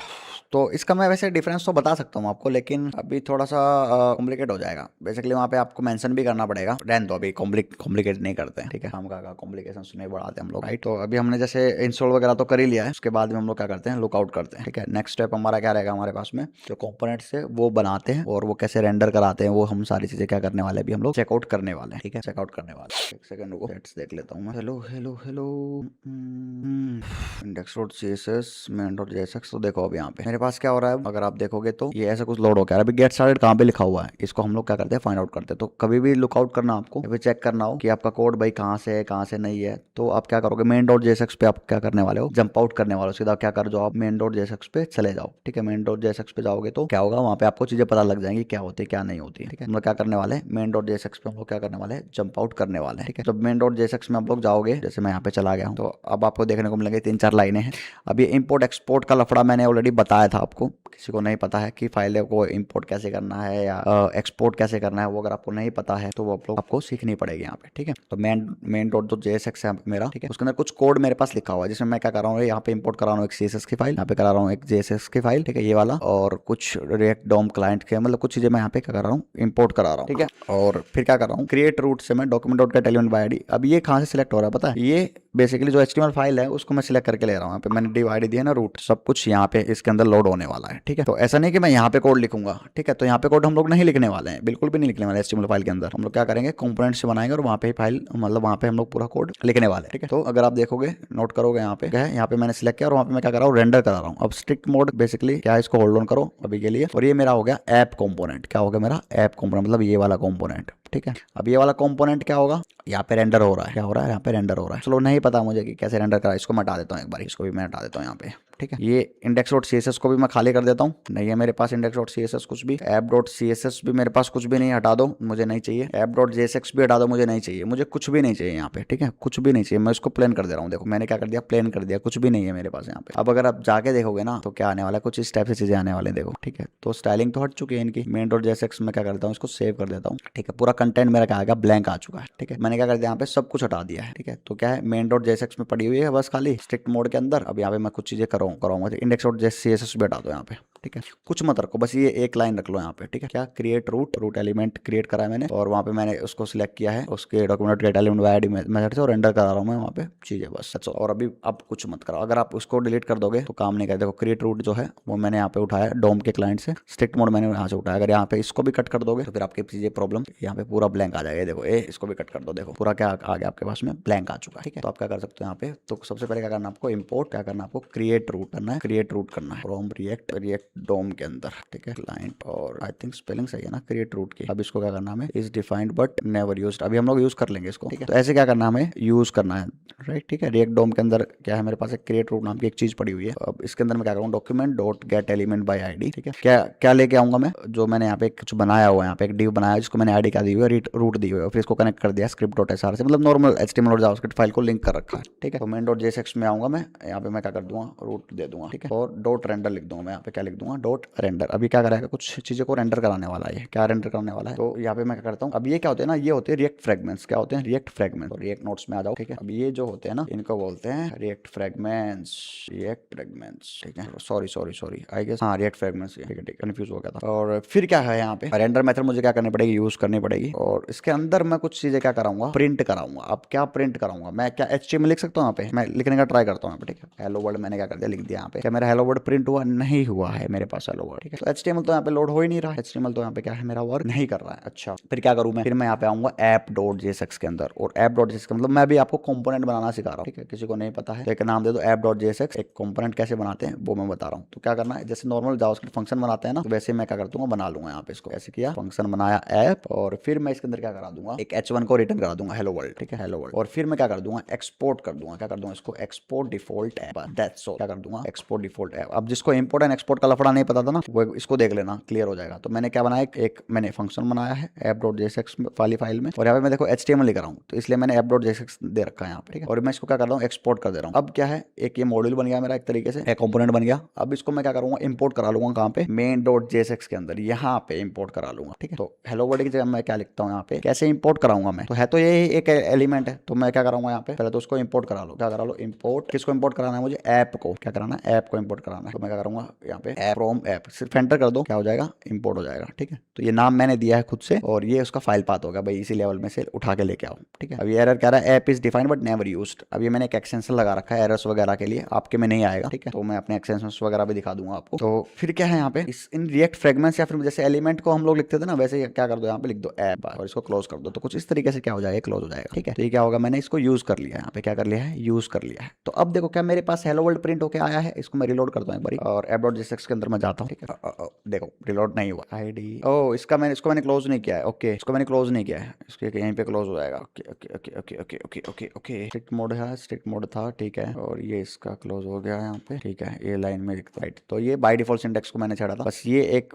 क्लोज वाला मैंने बाहर लगा दिया था, बस उसकी वजह से क्या हो रही थी, प्रॉब्लम क्रिएट होती है। अब ये क्या है, लोड होना चाहिए, लोड हो गया है, तो बस इतना सा वो था। बाकी एक्सपोर्ट डिफॉल्ट नीचे भी कर सकते हो आप, और ऊपर भी कर सकते हो, ऐप के नाम से, देखो ठीक काम कर रहा है, राइट, इट्स वर्किंग। तो app.jsx के अंदर मैंने कुछ लिखा है, एक फंक्शन बनाया, उसके अंदर मैंने क्या किया, रिटर्न कर दिया एक डिव, ठीक है, इसके अंदर लिखा हुआ हेलो वर्ल्ड। अब इस डिव को मैं h2 भी लिख सकता हूँ, h1 भी लिख सकता हूँ, ठीक है, राइट। अब मुझे क्या कराना है, नेक्स्ट थिंग, इसी के अंदर हम लोग क्या करते हैं, आगे बढ़ते हैं। तो कंपोनेंट हम दो तरीके से बना सकते हैं, एक होता है हमारे पास में फंक्शनल कंपोनेंट, एक होता है हमारे पास में क्या, क्लास कंपोनेंट्स होते हैं। तो क्लास कंपोनेंट के बारे में हम लोग डिस्कशन नहीं करेंगे इतना, ठीक है। फंक्शनल कंपोनेंट के बारे में हम लोग क्या करने वाले हैं, डिस्कशन करने वाले हैं। तो फंक्शनल मतलब तो जैसे हम लोग जावास्क्रिप्ट फंक्शन बनाते थे ना, वैसे हम लोग क्या कर रहे हैं, यहाँ पे बना रहे हैं, ठीक, किसको, कंपोनेंट्स को बना रहे हैं, राइट। कंपोनेंट्स को क्या कर रहे हैं, यहाँ पे क्रिएट कर रहे हैं। तो फंक्शनल कंपोनेंट्स बेसिकली क्या होते हैं, हैं? जावास्क्रिप्ट फंक्शन होते हैं जो बेसिकली क्या करते हैं, रिटर्न जावास्क्रिप्ट करते हैं, जेएसएक्स करते हैं और रेंडर यूआई। तो इसकी डेफिनेशन मैं कहीं पे लिख देता हूँ नोट्स वगैरह में। तो कंपोनेंट्स अभी हम लोग पढ़ रहे हैं, ठीक है। डेफिनेशन में ऑलरेडी लिख चुका हूँ कंपोनेंट्स के बारे में। कंपोनेंट्स के टाइप्स में बता देता हूँ, इसको मैं यहाँ पे लिख देता हूँ नीचे, ठीक है। तो कंपोनेंट्स के टाइप्स कितने होते हैं? 2 टाइप्स होते हैं, टाइप्स ऑफ कंपोनेंट्स। 2 तरीके से आप क्या कर सकते हो, कंपोनेंट को क्रिएट कर सकते हो। नंबर 1 फंक्शनल कंपोनेंट या फिर फंक्शन कंपोनेंट, ठीक है, फंक्शनल कंपोनेंट। और एक होता है class component. Class component spelling गलत हो गई थी ऊपर। और फंक्शनल कंपोनेंट क्या होते हैं? और जावास्क्रिप्ट फंक्शंस। अब ये नीचे क्लासेस हो जाएंगे, ठीक है, अगर आपने क्लासेस पढ़ रखी होती हैं हुई हैं तो। दैट रिटर्न जेएसएक्स, ठीक है, to render UI. To render UI, UI को क्या करते हैं यहाँ पे हम लोग? रेंडर करना, जैसे मैंने अभी आपको बना के दिखाया। एरो फंक्शंस वगैरह भी बना सकते हो, सारी चीजें भी आप क्या कर सकते हो, इजीली क्या कर सकते हो यहाँ पे क्रिएट कर सकते हो, ठीक है। फंक्शनल कंपोनेंट का हमारे पास में क्या हो जाएगा यहाँ पे, ये मतलब बन जाएगा, ठीक है। क्लास कंपोनेंट्स में बेसिकली हम लोग क्लास होती है जो एक्सटेंड कर होती है रिएक्ट डॉट कंपोनेंट को, ठीक है। तो क्लास कंपोनेंट को मैं अभी आज लेके नहीं चल रहा हूँ, ठीक है। आज किस पे हम लोग बात करने वाले हैं? मोस्ट प्रोबेबली फंक्शनल कंपोनेंट पे हम लोग क्या करने वाले हैं, बातचीत करने वाले हैं, ठीक है। Functional component are JavaScript functions that returns JSX to render UI, बस, ठीक है। Components are JavaScript functions that return JSX, बस, ठीक है। डेफिनेशन चल जाएगी। चैट में कौन है? करण गाचा proxy. For our watching right now, make sure to subscribe the channel guys and like the video। अभी हम लोग कंपोनेंट्स के बारे में पढ़ रहे हैं, ठीक है। तो फंक्शनल कंपोनेंट में बता रहा हूँ, राइट, कैसे बनाना है। ये देखो फंक्शन बनाया, ऐप का नाम लिखो, कुछ भी नाम यहाँ पे आप असाइन कर सकते हो, ठीक है। एक्सपोर्ट कर दो उसको। इंपोर्ट कैसे करना है? इंपोर्ट लिखो। अब ऐप की जगह मैंने यहाँ पे मान लो कुछ और लिखा होता, मैंने यहाँ पे लिखा होता लेट्स से करण लिखा होता, ठीक है, और मैं इसको क्या कर दूँ, करण लिख दूँ, तो क्या वर्क करता मेरे पास में? तो Karan is defined but never used, यहाँ पे मेरे पास आ रहा है यहाँ पे, बट मैं यहाँ पे यूज कर रहा हूँ इसको, अगर आप देखोगे तो, ठीक है। तो ये आप अगर मैं यहाँ पे के लिख दूँ कैपिटल में, कैप्स में मैंने क्या लिखा, के लिख दिया, और फिर मैंने यहाँ पे क्या कर लिया, यूज कर लिया, तो देखो एरर हट गया। तो भाई एक चीज तो मेरे को समझ में आ गई, क्या जब भी हम इसको इंपोर्ट करें तो ये कैप्स में फर्स्ट लेटर लिखना कंपलसरी है यहाँ पे, देखो, ठीक है। क्या लिखना जरूरी है? कैप्स में फर्स्ट लेटर लिखना जरूरी है इंपोर्ट के टाइम पे। दूसरा कि भाई मेरा जो कंपोनेंट था ये तो फाइल हो गई, मतलब उस कंपोनेंट का नाम क्या, मतलब उस फाइल का नाम क्या होगा, app.jsx। यहाँ पे मैं कुछ और लिख सकता हूँ, बिल्कुल लिख सकता हूँ। क्या मैं यहाँ पे करण लिख सकता हूँ? करण, ठीक है, फिर नीचे करण लिख दूँ, तो अभी क्या कर रहा है, वर्क कर रहा है। तो दिखा देता हूँ मैं कैसे वर्क कर रहा है। ओह, करण करण, अच्छा, main.jsx फाइल सेव नहीं करी है, देखो यहाँ पे ये वर्क कर रहा है, ठीक है। तो भाई एक चीज क्या है कि भाई ये तो फाइल नेम हो गई और ये कंपोनेंट का नाम हो गया, ठीक है। बट यूजुअली क्या होता है, जो कंपोनेंट के नाम होते हैं वो फाइल के नाम पे ही लिखे जाते हैं। तो एक बात तो मेरे को क्लियर हो गई, क्या कि जब भी आप कंपोनेंट्स के नाम बनाओगे, जब आप क्या करोगे, कंपोनेंट्स के नाम बनाओगे, तो उसको क्या करना, मोस्ट प्रोबेबली फाइल्स के नाम पे ही टेकना, ताकि आपको पता लग सके कि भाई ये कौन सी कंपोनेंट का नाम है। जैसे मैं क्या करूँगा, मुझे क्या करना है, हेडर बनाना है, लेट्स से क्या बनाना है, हेडर बनाना है वेबसाइट के अंदर। header.jsx में क्या करूँगा, फाइल का नाम रख लूंगा, ठीक है। header.jsx क्या करूँगा, फाइल का नाम रख लूंगा, और कंपोनेंट का नाम भी मेरा क्या रहेगा, यही रहेगा, क्या, हेडर, या कुछ ऐसे मैं कर लूंगा। तो पहला लेटर जो है वो कैप्स में रखना, ठीक है, क्या रखना, कैप्स में रखना। फिर इसको मैं क्या करा लूंगा, एक्सपोर्ट करा लूंगा, ठीक है, क्या करा लूंगा, एक्सपोर्ट करा लूंगा। अच्छा, समझ में आ गया भाई लफड़ा। दूसरा एक चीज और मैं बताता हूँ, क्या कि अगर मान लो यहाँ पे डिफॉल्ट आपने नहीं लगाया, क्या है, आपने डिफॉल्ट नहीं लगाया, तो प्रॉब्लम आ जाएगी, अनएक्सपेक्टेड टोकन एरर आ चुका है मेरे पास में, ठीक है। और मान लो ऊपर मैं लगा दूं, क्या, एक्सपोर्ट का लगा दूं, एक्सपोर्ट लगा दूं, ठीक है। एक्सपोर्ट हो रहा है, करण के नाम से हो रहा है, बट मेरे पास कुछ आउटपुट आ रहा है नहीं, क्यों नहीं आ रहा है नाम, क्योंकि देखो यहाँ पे एक्सपोर्ट डिफॉल्ट अगर मैं लगा दूंगा तो क्या वर्क करेगा, भाई ये तो वर्क कर रहा है, बट यहाँ पे डिफॉल्ट अगर मैं हटा दूं तो क्या वर्क कर रहा है, नहीं कर रहा है वाला वर्क। main.jsx में कुछ प्रॉब्लम है, नहीं है कुछ भी प्रॉब्लम। तो ये चीज है कि आपको डिफॉल्ट यहाँ पे लगाओ। दूसरा एक और चीज बताता हूँ, फंक्शनल कंपोनेंट के साथ में ट्रेडिशनल फंक्शंस अगर आप बनाते हो तो। दूसरा एक है कि मैं यहाँ पे लिखूं कॉन्स्ट, क्या लिखूं, एरो फंक्शन बनाता हूँ, const Karan equal to arrow, ठीक है। क्या ये वर्क कर रहा है? मैं इसको करता हूँ, रिलोड करता हूँ, तो ये वर्क नहीं कर रहा है। तो अगर मैं यहाँ पे इसको नीचे लिखूं कॉन्स्ट या फिर डिफॉल्ट, एक्सपोर्ट डिफॉल्ट, नीचे लिख देते हैं पहले तो, एक्सपोर्ट डिफॉल्ट और करण, ठीक है, करण मैंने यहाँ पे डाल दिया, तो देखो वर्क कर रहा है। अगर ऐप है वैसे तो ऐप ही लिखो, ठीक है, ऐप ही लिखो, ये तो ये क्या कर रहा है, वर्क कर रहा है। तो ये क्या होगा मेरा, ये होगा एक एरो फंक्शन, क्या हो गया, एरो फंक्शन। अब एरो फंक्शन नहीं पता उसको मैं बता दिया। तो ट्रेडिशनल फंक्शन आप बनाते थे, उसका एक मॉड्यूलर वे में मैंने क्या बनाया, फंक्शन बनाया, this is like arrow function component, ठीक है। और एक नॉर्मल फंक्शन कैसे बनता है, ऐसे नॉर्मल फंक्शन लिखो, ऐप लिखो, फिर यहाँ पे लिखो, फिर ऐसे कुछ लिखो, यहाँ पे रिटर्न करा दो, है ना, ऐसे कुछ करके हम लोग क्या करते हैं, चीजें करते हैं, ठीक है। तो भाई मुझे क्या करना है, यहाँ पे फंक्शंस बनाने तो आ गए, मतलब कंपोनेंट बनाने तो आ गए यहाँ पे, जो कि रिटर्न करा है। अभी रिटर्न बहुत जरूरी है भाई, रिटर्न नहीं कराओगे तो प्रॉब्लम हो जाएगी, ठीक है। चलो भाई,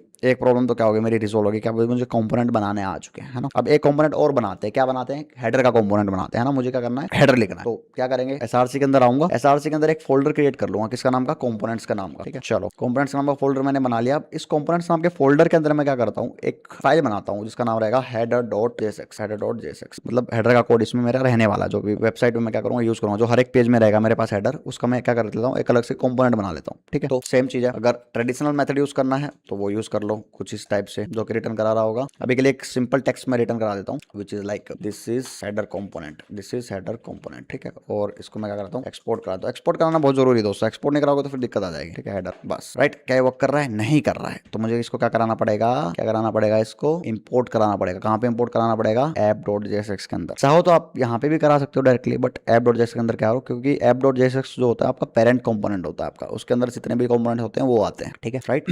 तो अब मैं क्या करूंगा, ये जो ऐप कंपोनेंट है मेरा, वो डायरेक्टली कुछ टेक्स्ट रिटर्न नहीं करेगा आपकी बार में। तो वो क्या रिटर्न करेगा, वो रिटर्न करेगा बाकी सारे कंपोनेंट्स को। मतलब ये H1 को हटा देता हूँ, ये मैंने क्या ले लिया, रिएक्ट फ्रेगमेंट्स ले लिए, क्या ले लिए, रिएक्ट फ्रेगमेंट्स ले लिए, ठीक है। अब इसके अंदर मैं क्या कर लेता हूँ, उसको इंपोर्ट करा देता हूँ। अब इंपोर्ट कैसे कराएंगे, ऐसे एंगल ब्रैकेट लो स्मॉल वाला, और फिर मेरे कंपोनेंट का नाम लिखो यहाँ पे हेडर। जैसे आप हेडर लिखने जाओगे तो क्या करेगा, देखो मेरे को सजेस्ट कर रहा है, क्या कर रहा है, सजेस्ट कर रहा है। जैसे क्लिक करोगे अपने आप क्या कर देगा, इंपोर्ट कर देगा। ये मैंने कर दिया इंपोर्ट, देखो अपने आप क्या कर दिया, इसने इंपोर्ट करा दिया। और फिर इसको यहीं पे क्या कर दो, क्लोज कर दो कुछ इस पर्टिकुलर टाइप से, ठीक है। अगर आप देखोगे मेरे पास स्टिल मेरे पास एक एरर आ रहा है, देखो आ रहे हो, ये वाला एरर आ रहा है, ठीक है। ये क्यों आ रहा है, ये क्यों आ रहा है, क्योंकि रिटर्न के बाद मुझे क्या कराना है, यहाँ पे पैरेंथेसिस लगाने हैं, यहाँ पे क्या लगाने हैं, पैरेंथेसिस लगाने रिटर्न के बाद में, ठीक है। रिटर्न के बाद में क्या कराना है, क्योंकि अब मैं क्या करा रहा हूँ, यहाँ पे अलग अलग कंपोनेंट्स को रेंडर करा रहा हूँ। तो क्या मेरा ये वर्क कर रहा है, yes, this is header component, ठीक है, दिस इज हेडर कंपोनेंट। तो वो जो टेक्स्ट है वो कहाँ से लोड हो रहा है आपके बारे में, इधर आ रहा है, हेडर में से आ रहा है, ठीक है, इधर से आ रहा है। अब ये जो हेडर कंपोनेंट है वो किसके अंदर क्रिएटेड है, कंपोनेंट वाले फोल्डर के अंदर क्रिएटेड है। अब ये कहाँ पे लोड हो रहा है मेरा,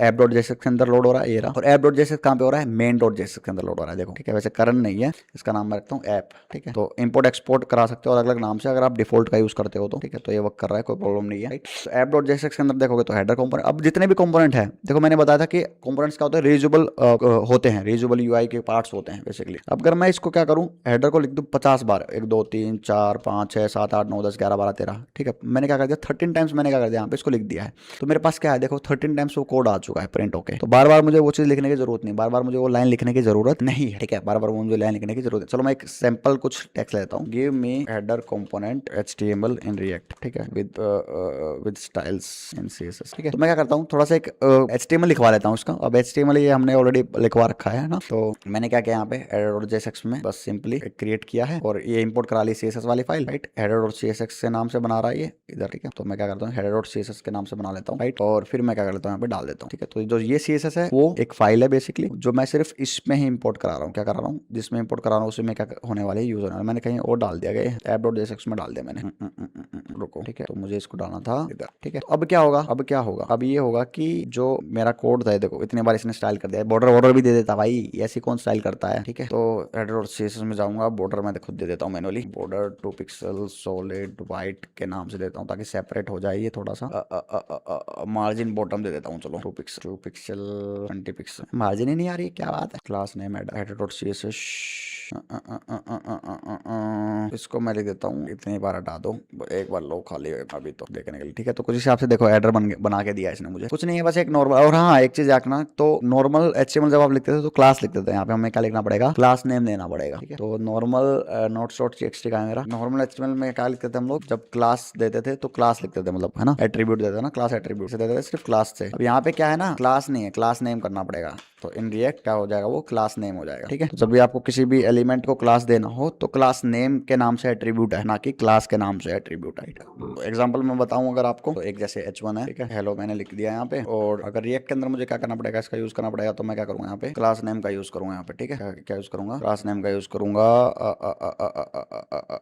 टाइटल, ठीक है, कुछ इस टाइप से। और वही अगर नॉर्मल आपकी HTML फाइल होती तो क्या करता मैं यहाँ पे, सिर्फ क्लास यूज करता, क्लास एट्रीब्यूट। ये डिफरेंस होता है, ठीक है। रिएक्ट के अंदर क्या यूज करना पड़ेगा आपको, क्लास नेम यूज करना पड़ेगा। नॉर्मल HTML में सिर्फ क्या करते हो आप, क्लास यूज करते हो, ठीक है। बस ये डिफरेंस क्या करो, याद रखो। मूविंग हाइट, डेटा को ट्रांसफर करने के लिए from one component to another component basically, ठीक है। तो इसके बारे में और डेप्थ में पढ़ते हैं। तो मैंने कंपोनेंट बनाना तो आपको सिखा दिया, देखो header.jsx बना लिया कंपोनेंट, फिर ये कोड मैंने AI से लिखवा लिया, फिर उसको थोड़ा स्टाइल कर दिया, उसकी एक अलग CSS फाइल बना के, और उस CSS फाइल को मैंने क्या कर दिया, यहाँ पे ऊपर इंपोर्ट करा दिया, देखो इंपोर्ट, और फिर उस CSS फाइल का क्या दे दिया, पाथ दे दिया, जिससे अगर मैं ये हटा दूंगा ना, देखो एप्लीकेबल नहीं होगी, अभी अप्लाई नहीं होगी, राइट। ये देखो अप्लाई नहीं हो रही, नॉर्मल आ रहा है ना। अब जैसे मैं उसको इंपोर्ट कर दूंगा, ऊपर क्या कर दूंगा, इंपोर्ट कर दूंगा, ये देखो इंपोर्ट, और जो भी है फाइल का नाम दे दो यहाँ पे, ठीक है, इसी लेवल पे है। तो header.cs ये बात दे दो तो अप्लाई हो जाएगी, देखो है ना। तो इसने क्या कर दिया, एक सिंपल सा नया बार के स्टाइल दी, ठीक है। तो मैंने क्या कर दिया, इसको ऊपर लगा दिया है, राइट। और नेक्स्ट इस मैं क्या करता हूँ, अगर मान लो app.jsx है मेरे पास, यहाँ पे कुछ एक और एलिमेंट मेरे पास पड़ा हुआ है ना, हेलो mk मैंने डाल दिया। तो देखो हेलो mk नीचे वर्क कर रहा है। अभी H1 पे जो CS मतलब यहाँ पे header.css के अंदर मैं डालूंगा, यहाँ पे मैं लिखूंगा H1 और कुछ स्टाइल लिखता हूँ मैं, जैसे टेक्स्ट लाइन सेंटर, ठीक है। तो मैं एक चीज आपको दिखाता हूँ यहाँ पे कि ये इसमें क्या कर रही है, वर्क कर रही है, ठीक है। header.css में। क्यों? क्योंकि ये ऑलरेडी इंपोर्टेड है यहाँ पे और ये इंपोर्टेड है यहाँ पे, कहाँ पे, ऐप डॉट जेएसएक्स के अंदर, तो उल्टा भी वर्क करता है, ठीक है। तो अगर मैं इसको हटा दूंगा तो ये वापस से सेट हो जाएगा, हालांकि ये है यहाँ पे H1, ठीक है। तो जब भी आपको ग्लोबल स्टाइल चाहिए होते तो आपके पास इंडेक्स डॉट सीएसएस है कि इसमें से एक ही जगह पे क्या कर लो, सारी सीएसएस लिख सकते हो आप, है ना। और अगर आपको कंपोनेंट वाइज स्टाइलिंग चाहिए होती है तो कंपोनेंट्स के यहाँ पे बना लो एक एक लेवल पे, राइट। तो ये चीज होती है। फिर हम लोग क्या करते हैं, moving head, app dot JSX बता दिया मैंने आपको, सीएसएस बता रखा है, ठीक है। यहाँ पे भी आप स्टाइलिंग कर सकते हो, जितने भी कंपोनेंट्स होते हैं उनका पेरेंट कंपोनेंट होता है, यहाँ पे भी आप सब पे अप्लाई होगी, ठीक है। और ये तो है ही सब, इंक्लूडिंग जितने भी हैं उस पे भी सब पे क्या होने वाली है, अप्लाई हो जाने वाली है। एक चीज और बतानी थी, अगर आप ये रिएक्ट फ्रेगमेंट्स यूज नहीं करते हो ना, बिगिनर्स के लिए बता रहा हूँ, तो एक प्रॉब्लम आती है कि आपको देखो यहाँ पे एरर आ जाता है, ठीक है। तो अगर रिएक्ट फ्रेगमेंट्स यूज नहीं करे तो डिव लगा लो यहाँ पे, और डिव के अंदर क्या करो, सारी चीजें रखो, ठीक है। तो ये रिजोल्व हो जाता है इशू। अगर डिव नहीं लगाना तो रिएक्ट फ्रेगमेंट्स का यूज करो, ठीक है, तो भी रिजोल्व हो जाता है। तो एक से ज्यादा आपको एचटीएमएल एलिमेंट्स अगर आपको लोड कराने हो, राइट, या फिर मल्टीपल लाइंस आपको एग्जीक्यूट करानी हो एचटीएमएल की, तो आपको क्या करना पड़ेगा, ये रिएक्ट फ्रेगमेंट्स का यूज करना पड़ेगा, राइट। जैसे मान लो हेडर का हटा दो, यहाँ पे मैं लिखा है यहाँ पे H2 कुछ लिखा हुआ है, यहाँ पे H1 लिखा हुआ है और एक पैराग्राफ लिखा हुआ है, ठीक है, लॉरम इप्सम करके। तो देखो मल्टीपल हो गया मेरे पास में, एक H1 होगा, एक पैराग्राफ होगा, ये हर एक कंपोनेंट के साथ में सेम ऐसा ही रहेगा। Header is not defined, app है ना भाई, ये क्या है, अच्छा मैं तो यूज ही नहीं करूंगा इसको कहीं पे भी, ठीक है। कुछ इस टाइप से आएगा देखो, राइट। अगर मान लो मैं ये रिएक्ट फ्रेगमेंट्स नहीं लेता, ये रिएक्ट फ्रेगमेंट्स नहीं लेता, तो मेरे पास से कोई वर्क नहीं करने वाला था। हालांकि अगर एक होता तो वर्क कर जाता, ठीक है। अगर आपको मल्टीपल एलिमेंट्स लेने हैं कंपोनेंट के अंदर तो आपको फ्रेगमेंट्स का यूज करना ही पड़ेगा, रिएक्ट फ्रेगमेंट्स का। या फिर आप क्या कर सकते हो, डिव के अंदर रख सकते हो बहुत सारे एलिमेंट्स वगैरह को। तो ये याद रखना, बस ये इंपॉर्टेंट था, इसलिए मैंने डेडिकेटली इस पे बताई है, इस पे चर्चा करी है, ठीक है। तो ये आपके हो गए फंक्शनल कंपोनेंट, रीयूजेबल होते हैं, रिटर्न करते हैं जावास्क्रिप्ट को, जेएसएक्स को, ठीक है। प्रोप्स को रिसीव कर सकते हैं, राइट। और हुक्स का हम लोग क्या कर सकते हैं यहाँ पे, स्टेट मैनेजमेंट में, मतलब स्टेट को मैनेज कर सकते हैं बेसिकली हुक्स का यूज करके, ठीक है। तो वो आगे जाके हम लोग क्या करने वाले हैं, डिस्कस करने वाले हैं सिंपली, ठीक है। अब हम बात करते हैं प्रोप्स वगैरह पे, हम लोग क्या करते हैं, डिस्कशंस वगैरह करते हैं, ठीक है। तो प्रोप्स क्या होता है आपके, बेसिकली प्रॉपर्टीज होती हैं बेसिकली डेटा को ट्रांसफर कराने के लिए from parent component to child component, ठीक है। डेटा पास करना हो आपको कंपोनेंट्स के बीच में, तो हम लोग क्या यूज करते हैं, प्रोप्स का यूज करते हैं। बस एक सिंपल डेफिनेशन याद रखो, अभी मैं प्रैक्टिकली भी बता देता हूँ कैसे करनी कैसे नहीं, ठीक है। तो सबसे पहले तो मैं ज़्यादा कॉम्प्लेक्स नहीं करता हूँ, मैं ना आपको आपके लिए सिंपल रखता हूँ, ठीक है। तो ऐप डॉट जेएसएक्स है, इसको मैं खाली कर देता हूँ, कुछ भी नहीं है यहाँ पे, ठीक है। और अब ये दोनों वर्क नहीं कर रहे हैं, तो मैं कंपोनेंट्स के अंदर एक और कंपोनेंट बना दूँ जिसका नाम रहेगा मेरे पास में पेरेंट डॉट जेएसएक्स, ठीक है। पेरेंट डॉट जेएसएक्स के नाम से कंपोनेंट रहेगा, ठीक है। कॉन्स्ट पेरेंट एरो फंक्शन बना लेता हूँ मैं, ठीक है, जो कि रिटर्न कर रहा है मेरे पास में क्या, पैरेंथेसिस लगाओ और एक एच रिटर्न कर रहा है, दिस इज पेरेंट कंपोनेंट, ठीक है। और इसको मैं कराता हूँ एक्सपोर्ट कराता हूँ यहाँ पे, एक्सपोर्ट डिफॉल्ट पेरेंट, राइट, ठीक है। अच्छा अब क्या करेंगे नेक्स्ट, ये इसको इंपोर्ट कराना पड़ेगा, मुझे पता है कहाँ पे इंपोर्ट कराना पड़ेगा, इसको मुझे इंपोर्ट करना पड़ेगा ऐप डॉट जेएसएक्स के अंदर, ठीक है। तो मैं यहाँ पे इंपोर्ट करा लेता हूँ इसको, ऐसे पेरेंट लिखूंगा और ऑटोमेटिकली आ जाएगा, एंटर कर दूंगा और जस्ट ऊपर देखो यहाँ पे इंपोर्ट होकर आ जाएगा। अगर ये लाइन नहीं लिखोगे तो प्रॉब्लम हो जाएगी, इंपोर्ट नहीं होगा तो कुछ प्रॉब्लम्स यहाँ पे आपके पास में आ जाने वाले हैं। तो आपको क्या करना पड़ेगा, कंपलसरी टू यूज है, ठीक है। तो ये आपको क्या करना पड़ेगा, यूज करना ही पड़ेगा, ठीक है। फिर इसके बाद में क्या करते हैं, नेक्स्ट पार्ट में आते हैं। नेक्स्ट पार्ट क्या कहता है हमारा कि चलो ठीक है, पेरेंट कंपोनेंट तो बना लिया मैंने, अब क्या करते हैं नेक्स्ट इज चाइल्ड कंपोनेंट और बना लेता हूँ मैं, चाइल्ड कंपोनेंट बस नाम के लिए चाइल्ड कंपोनेंट, वैसे एक दूसरे से करा सकते हो, मतलब ये एक सेंडर वाला कंपोनेंट होगा, वो रिसीवर वाला कंपोनेंट होगा, ठीक है। Child dot JSX same const child, ठीक है। और कुछ इस टाइप से मैं क्या कराता हूँ, इसमें रिटर्न करा देता हूँ, return this is child component, this is child component. और इसको क्या कराते हैं, एक्सपोर्ट करा, ठीक है। इसको एक्सपोर्ट कहाँ पे कराएंगे हम लोग, फूटर के अंदर कराते हैं, ठीक है। किसके अंदर कराते हैं, सॉरी पेरेंट के अंदर कराते हैं इधर। तो इसको एक्सपोर्ट कराएंगे इधर इस लेवल पे। तो H1 के बाद में मुझे क्या कराना है, इसको एक्सपोर्ट कराना है। तो मल्टीपल हो गए, मल्टीपल के लिए आपको पता है आपको क्या करना पड़ेगा यूज। अगर मैं यहाँ पे इसको एक्सपोर्ट भी कराता हूँ चाइल्ड, तो मेरे पास इशू आ गया यहाँ पे। तो इसके लिए मुझे क्या करना पड़ेगा, यहाँ पे रिएक्ट फ्रेगमेंट्स का यूज करना पड़ेगा, ठीक है। रिएक्ट फ्रेगमेंट्स का मुझे क्या करना पड़ेगा, यूज करना पड़ेगा। वही मेरी प्रॉब्लम क्या करेगा, ये रिजोल्व करके देगा। अब जैसे मान लो मैं रिएक्ट फ्रेगमेंट्स तो यूज कर रहा हूँ यहाँ पे, अगर आप देखोगे तो, ठीक है, ये देखो, ठीक है। बट स्टिल मुझे क्या करना पड़ेगा, यहाँ पे पैरेंथेसिस का यूज करना पड़ेगा, रिटर्न के पहले, सॉरी रिटर्न के बाद और इनके पहले, बस तब जाके मेरा क्या होता है, प्रॉब्लम रिजोल्व होता है। तनस भारती 499, क्या हाल है, बढ़िया भाई, आप बताओ व्हाट्स गोइंग ऑन, ठीक है। तो ये क्या हो गया मेरे पास में, मैंने इस चाइल्ड कंपोनेंट को यहाँ पेरेंट कंपोनेंट में क्या करा दिया, रेंडर करा दिया, ठीक है। कुछ इस टाइप से अगर आप देखोगे तो मेरे पास में क्या आया, कुछ नहीं आया, एरर आ गया, but still we will check out की क्या प्रॉब्लम है। तो चाइल्ड कंपोनेंट में क्या एक्सपोर्ट कर रहा हूँ मैं, एक्सपोर्ट डिफॉल्ट, ये क्या प्रॉब्लम आ रहा है, अनएक्सपेक्टेड टोकन को फंक्शन के साथ में वो करता नहीं, तो चलो कोई नहीं, नीचे करा लेते, इसको देखेंगे, रुको। Rescue default child, export default child, parent में करा दिया इसको। अच्छा ये सेव नहीं किया यहाँ पे मैंने, ओके, मजे में रहकर पढ़ाओ मजे में ही है भाई, ये प्रॉब्लम आ रही है, बस उसको एक रिजोल्व कर रहा हूँ, ठीक है। तो ये मेरे पास रहा पेरेंट कंपोनेंट एंड ये वर्क नहीं कर रहा है, क्यों नहीं वर्क कर रहा है, कहाँ पे कुछ टिपो एरर हो गई यहाँ पे, सिंपल सी बहुत छोटी सी, देखो जरा कहाँ पे हो सकती है। Export default app app parent child में ही इशू होगा मेरे, ठीक है। तो कोई नहीं, मैनुअली क्या करा लेते हैं उसको, एक बार इसको टेस्ट करते हैं। ये देखो ये वर्क कर रहा है, तो मतलब चाइल्ड वाले कंपोनेंट में कुछ प्रॉब्लम है, ठीक है। तो इसको दोबारा से क्रिएट कर लेते हैं एक बार, है ना फंक्शन। या देखो इसका एक शॉर्टकट भी है, ठीक है, RAFC मैं लिखूंगा तो react arrow functional component already बन के आ जाएगा। तो ऊपर मुझे क्या करना पड़ेगा, रिएक्ट को इंपोर्ट करना पड़ेगा, ठीक है। इसको हटा भी दूंगा मैं तो भी ये क्या करने का, वर्क करेगा बेसिकली। देखो अब भी नहीं आ रहा, इसको मैं क्या करता हूँ यहाँ पे चाइल्ड को इंपोर्ट कराता हूँ, सॉरी, ठीक है। इंपोर्ट करते हैं इसको, चाइल्ड को फ्रॉम चाइल्ड। बात तो सही है भाई, आई थिंक ये कैपिटल। चलो नीचे लिखते हैं एक्सपोर्ट डिफॉल्ट। प्रॉब्लम तो हर समय रहेगी पर चेहरे पे मुस्कान। भाई सही कह रहे हो तुम, यू आर राइट। देखो अब ये वर्क कर गया, ठीक है। तो कुछ प्रॉब्लम थी किसमें, इंपोर्ट में कुछ प्रॉब्लम हो गई। तो ये चाइल्ड आ गया, इंपोर्ट करा लिया मैनुअली। तो और अब इसके अंदर मैं क्या करता हूँ, लिखता हूँ कुछ H1 this is child component, ठीक है। तो अब ये क्या है, ये दोनों app.jsx के अंदर है, ठीक है। इसके अंदर है app.jsx के अंदर। app.jsx के अंदर क्या है आपके पास में, पेरेंट कंपोनेंट है। पेरेंट कंपोनेंट के अंदर जाओगे तो आपके पास में क्या है, तभी ठीक है ना। हाँ जी सब बढ़िया, बताओ। पेरेंट कंपोनेंट के अंदर चाइल्ड, यहाँ पे चाइल्ड वाला मैंने क्या करा रखा है, रेंडर करा रखा है। तो देखोगे तो एक कंपोनेंट के अंदर दूसरा कंपोनेंट है। तो कुछ स्ट्रक्चर किस टाइप से बनेगा इसका, अगर आप स्ट्रक्चर बनाना जाओगे तो इसका स्ट्रक्चर बनेगा कुछ इस टाइप से, बताता हूँ चलो, ठीक है। तो देखो ये आपका क्या हो गया, ये आपका मेन, ये आपका ऐप, ठीक है। ये आपके ऐप के अंदर ये आपका पेरेंट, और पेरेंट के अंदर आपका चाइल्ड, ठीक है। तो कुछ इस हिसाब से बन गया एक फ्लो कि सबसे पहले आपका आ गया आपके पास में main.jsx, उसके अंदर कौन सा app.jsx, उसके अंदर कौन सा parent.jsx, उसके अंदर कौन सा child.jsx। अब इसके अंदर भी कोई और होता ग्रैंड चाइल्ड, तो वो यहाँ पे लोड हो रहा होता, ठीक है, ग्रैंड चाइल्ड, ठीक है। तो ये तो मैंने बना लिया है। अब सेकंड स्टेप इज कि मुझे क्या करना है, यहाँ पे डेटा पास करना है। लेट्स से मेरे पास में कुछ जावास्क्रिप्ट का डेटा है। अब जावास्क्रिप्ट का डेटा कहाँ पे लिखेंगे हम लोग, ये HTML को रिटर्न कराने से पहले, ठीक है। जैसे यहाँ पे मैं कह रहा हूँ, यहाँ पे HTML रिटर्न करा रहा हूँ, उससे पहले मैं क्या करता हूँ, यहाँ पे कुछ बनाता हूँ। जैसे लेट नेम इक्वल्स टू, मैंने यहाँ पे लिख दिया मनीष, ठीक है। और लेट एज इक्वल्स टू, उसकी कितनी है 20 या 30 ले लो, चलो कोई दिक्कत नहीं है। फिर मुझे क्या करना है, जो नेम और एज है, ये वाला जो डेटा है वो मुझे कहाँ पे डालना है, वो मुझे चाइल्ड कंपोनेंट के अंदर डालना है। ये देखो, ठीक है, चाइल्ड कंपोनेंट के अंदर डालना है। कैसे कि रिटर्न के बाद में मैं कराता हूँ यहाँ पे फ्रेगमेंट्स लूंगा, ठीक है। यहाँ पे लिखूंगा माई नेम वर्डप्रेस, अच्छा ये बता दिया ना मैंने already. My name is Manish जो था वो मैं नहीं डाल रहा हूँ यहाँ पे, ठीक है। मैं यहाँ पे नहीं डाल रहा हूँ मनीष, वो मुझे लेके आना है प्रोप्स के थ्रू, ठीक है। वो मुझे कहाँ पे लेके आना है, प्रोप्स के थ्रू लेके आना है। और माई एज इज, इसको मैं H3 में लिख देता हूँ, माई एज इज, वो भी मुझे कहाँ पे लेके आना है, प्रोप्स के थ्रू लेके आना है, ठीक है। मतलब वो जो डेटा है वो इस वाले में है, किसमें है, पेरेंट कंपोनेंट में, ठीक है। मुझे चाइल्ड कंपोनेंट में लेके आना है। तो मैंने तो रेंडर करा रखा है ऑलरेडी। तो प्रोप्स को पास कैसे करते हैं, प्रोप्स को जैसे हम लोग HTML में एट्रीब्यूट्स देते थे, वैसे प्रोप्स में हम लोग क्या करेंगे, ये जो कंपोनेंट है चाइल्ड कंपोनेंट, मतलब जहां भी, अब देखो सेंटर वाला कंपोनेंट कौन सा है यहाँ पे, ठीक है। सेंटर वाला कंपोनेंट कौन सा है, पेरेंट वाला है, ठीक है। रिसीव वाला कौन सा है, चाइल्ड वाला कंपोनेंट है, ठीक है। तो मतलब पेरेंट से मैं क्या कर रहा हूँ, चाइल्ड पे भेज रहा हूँ डेटा, ठीक है।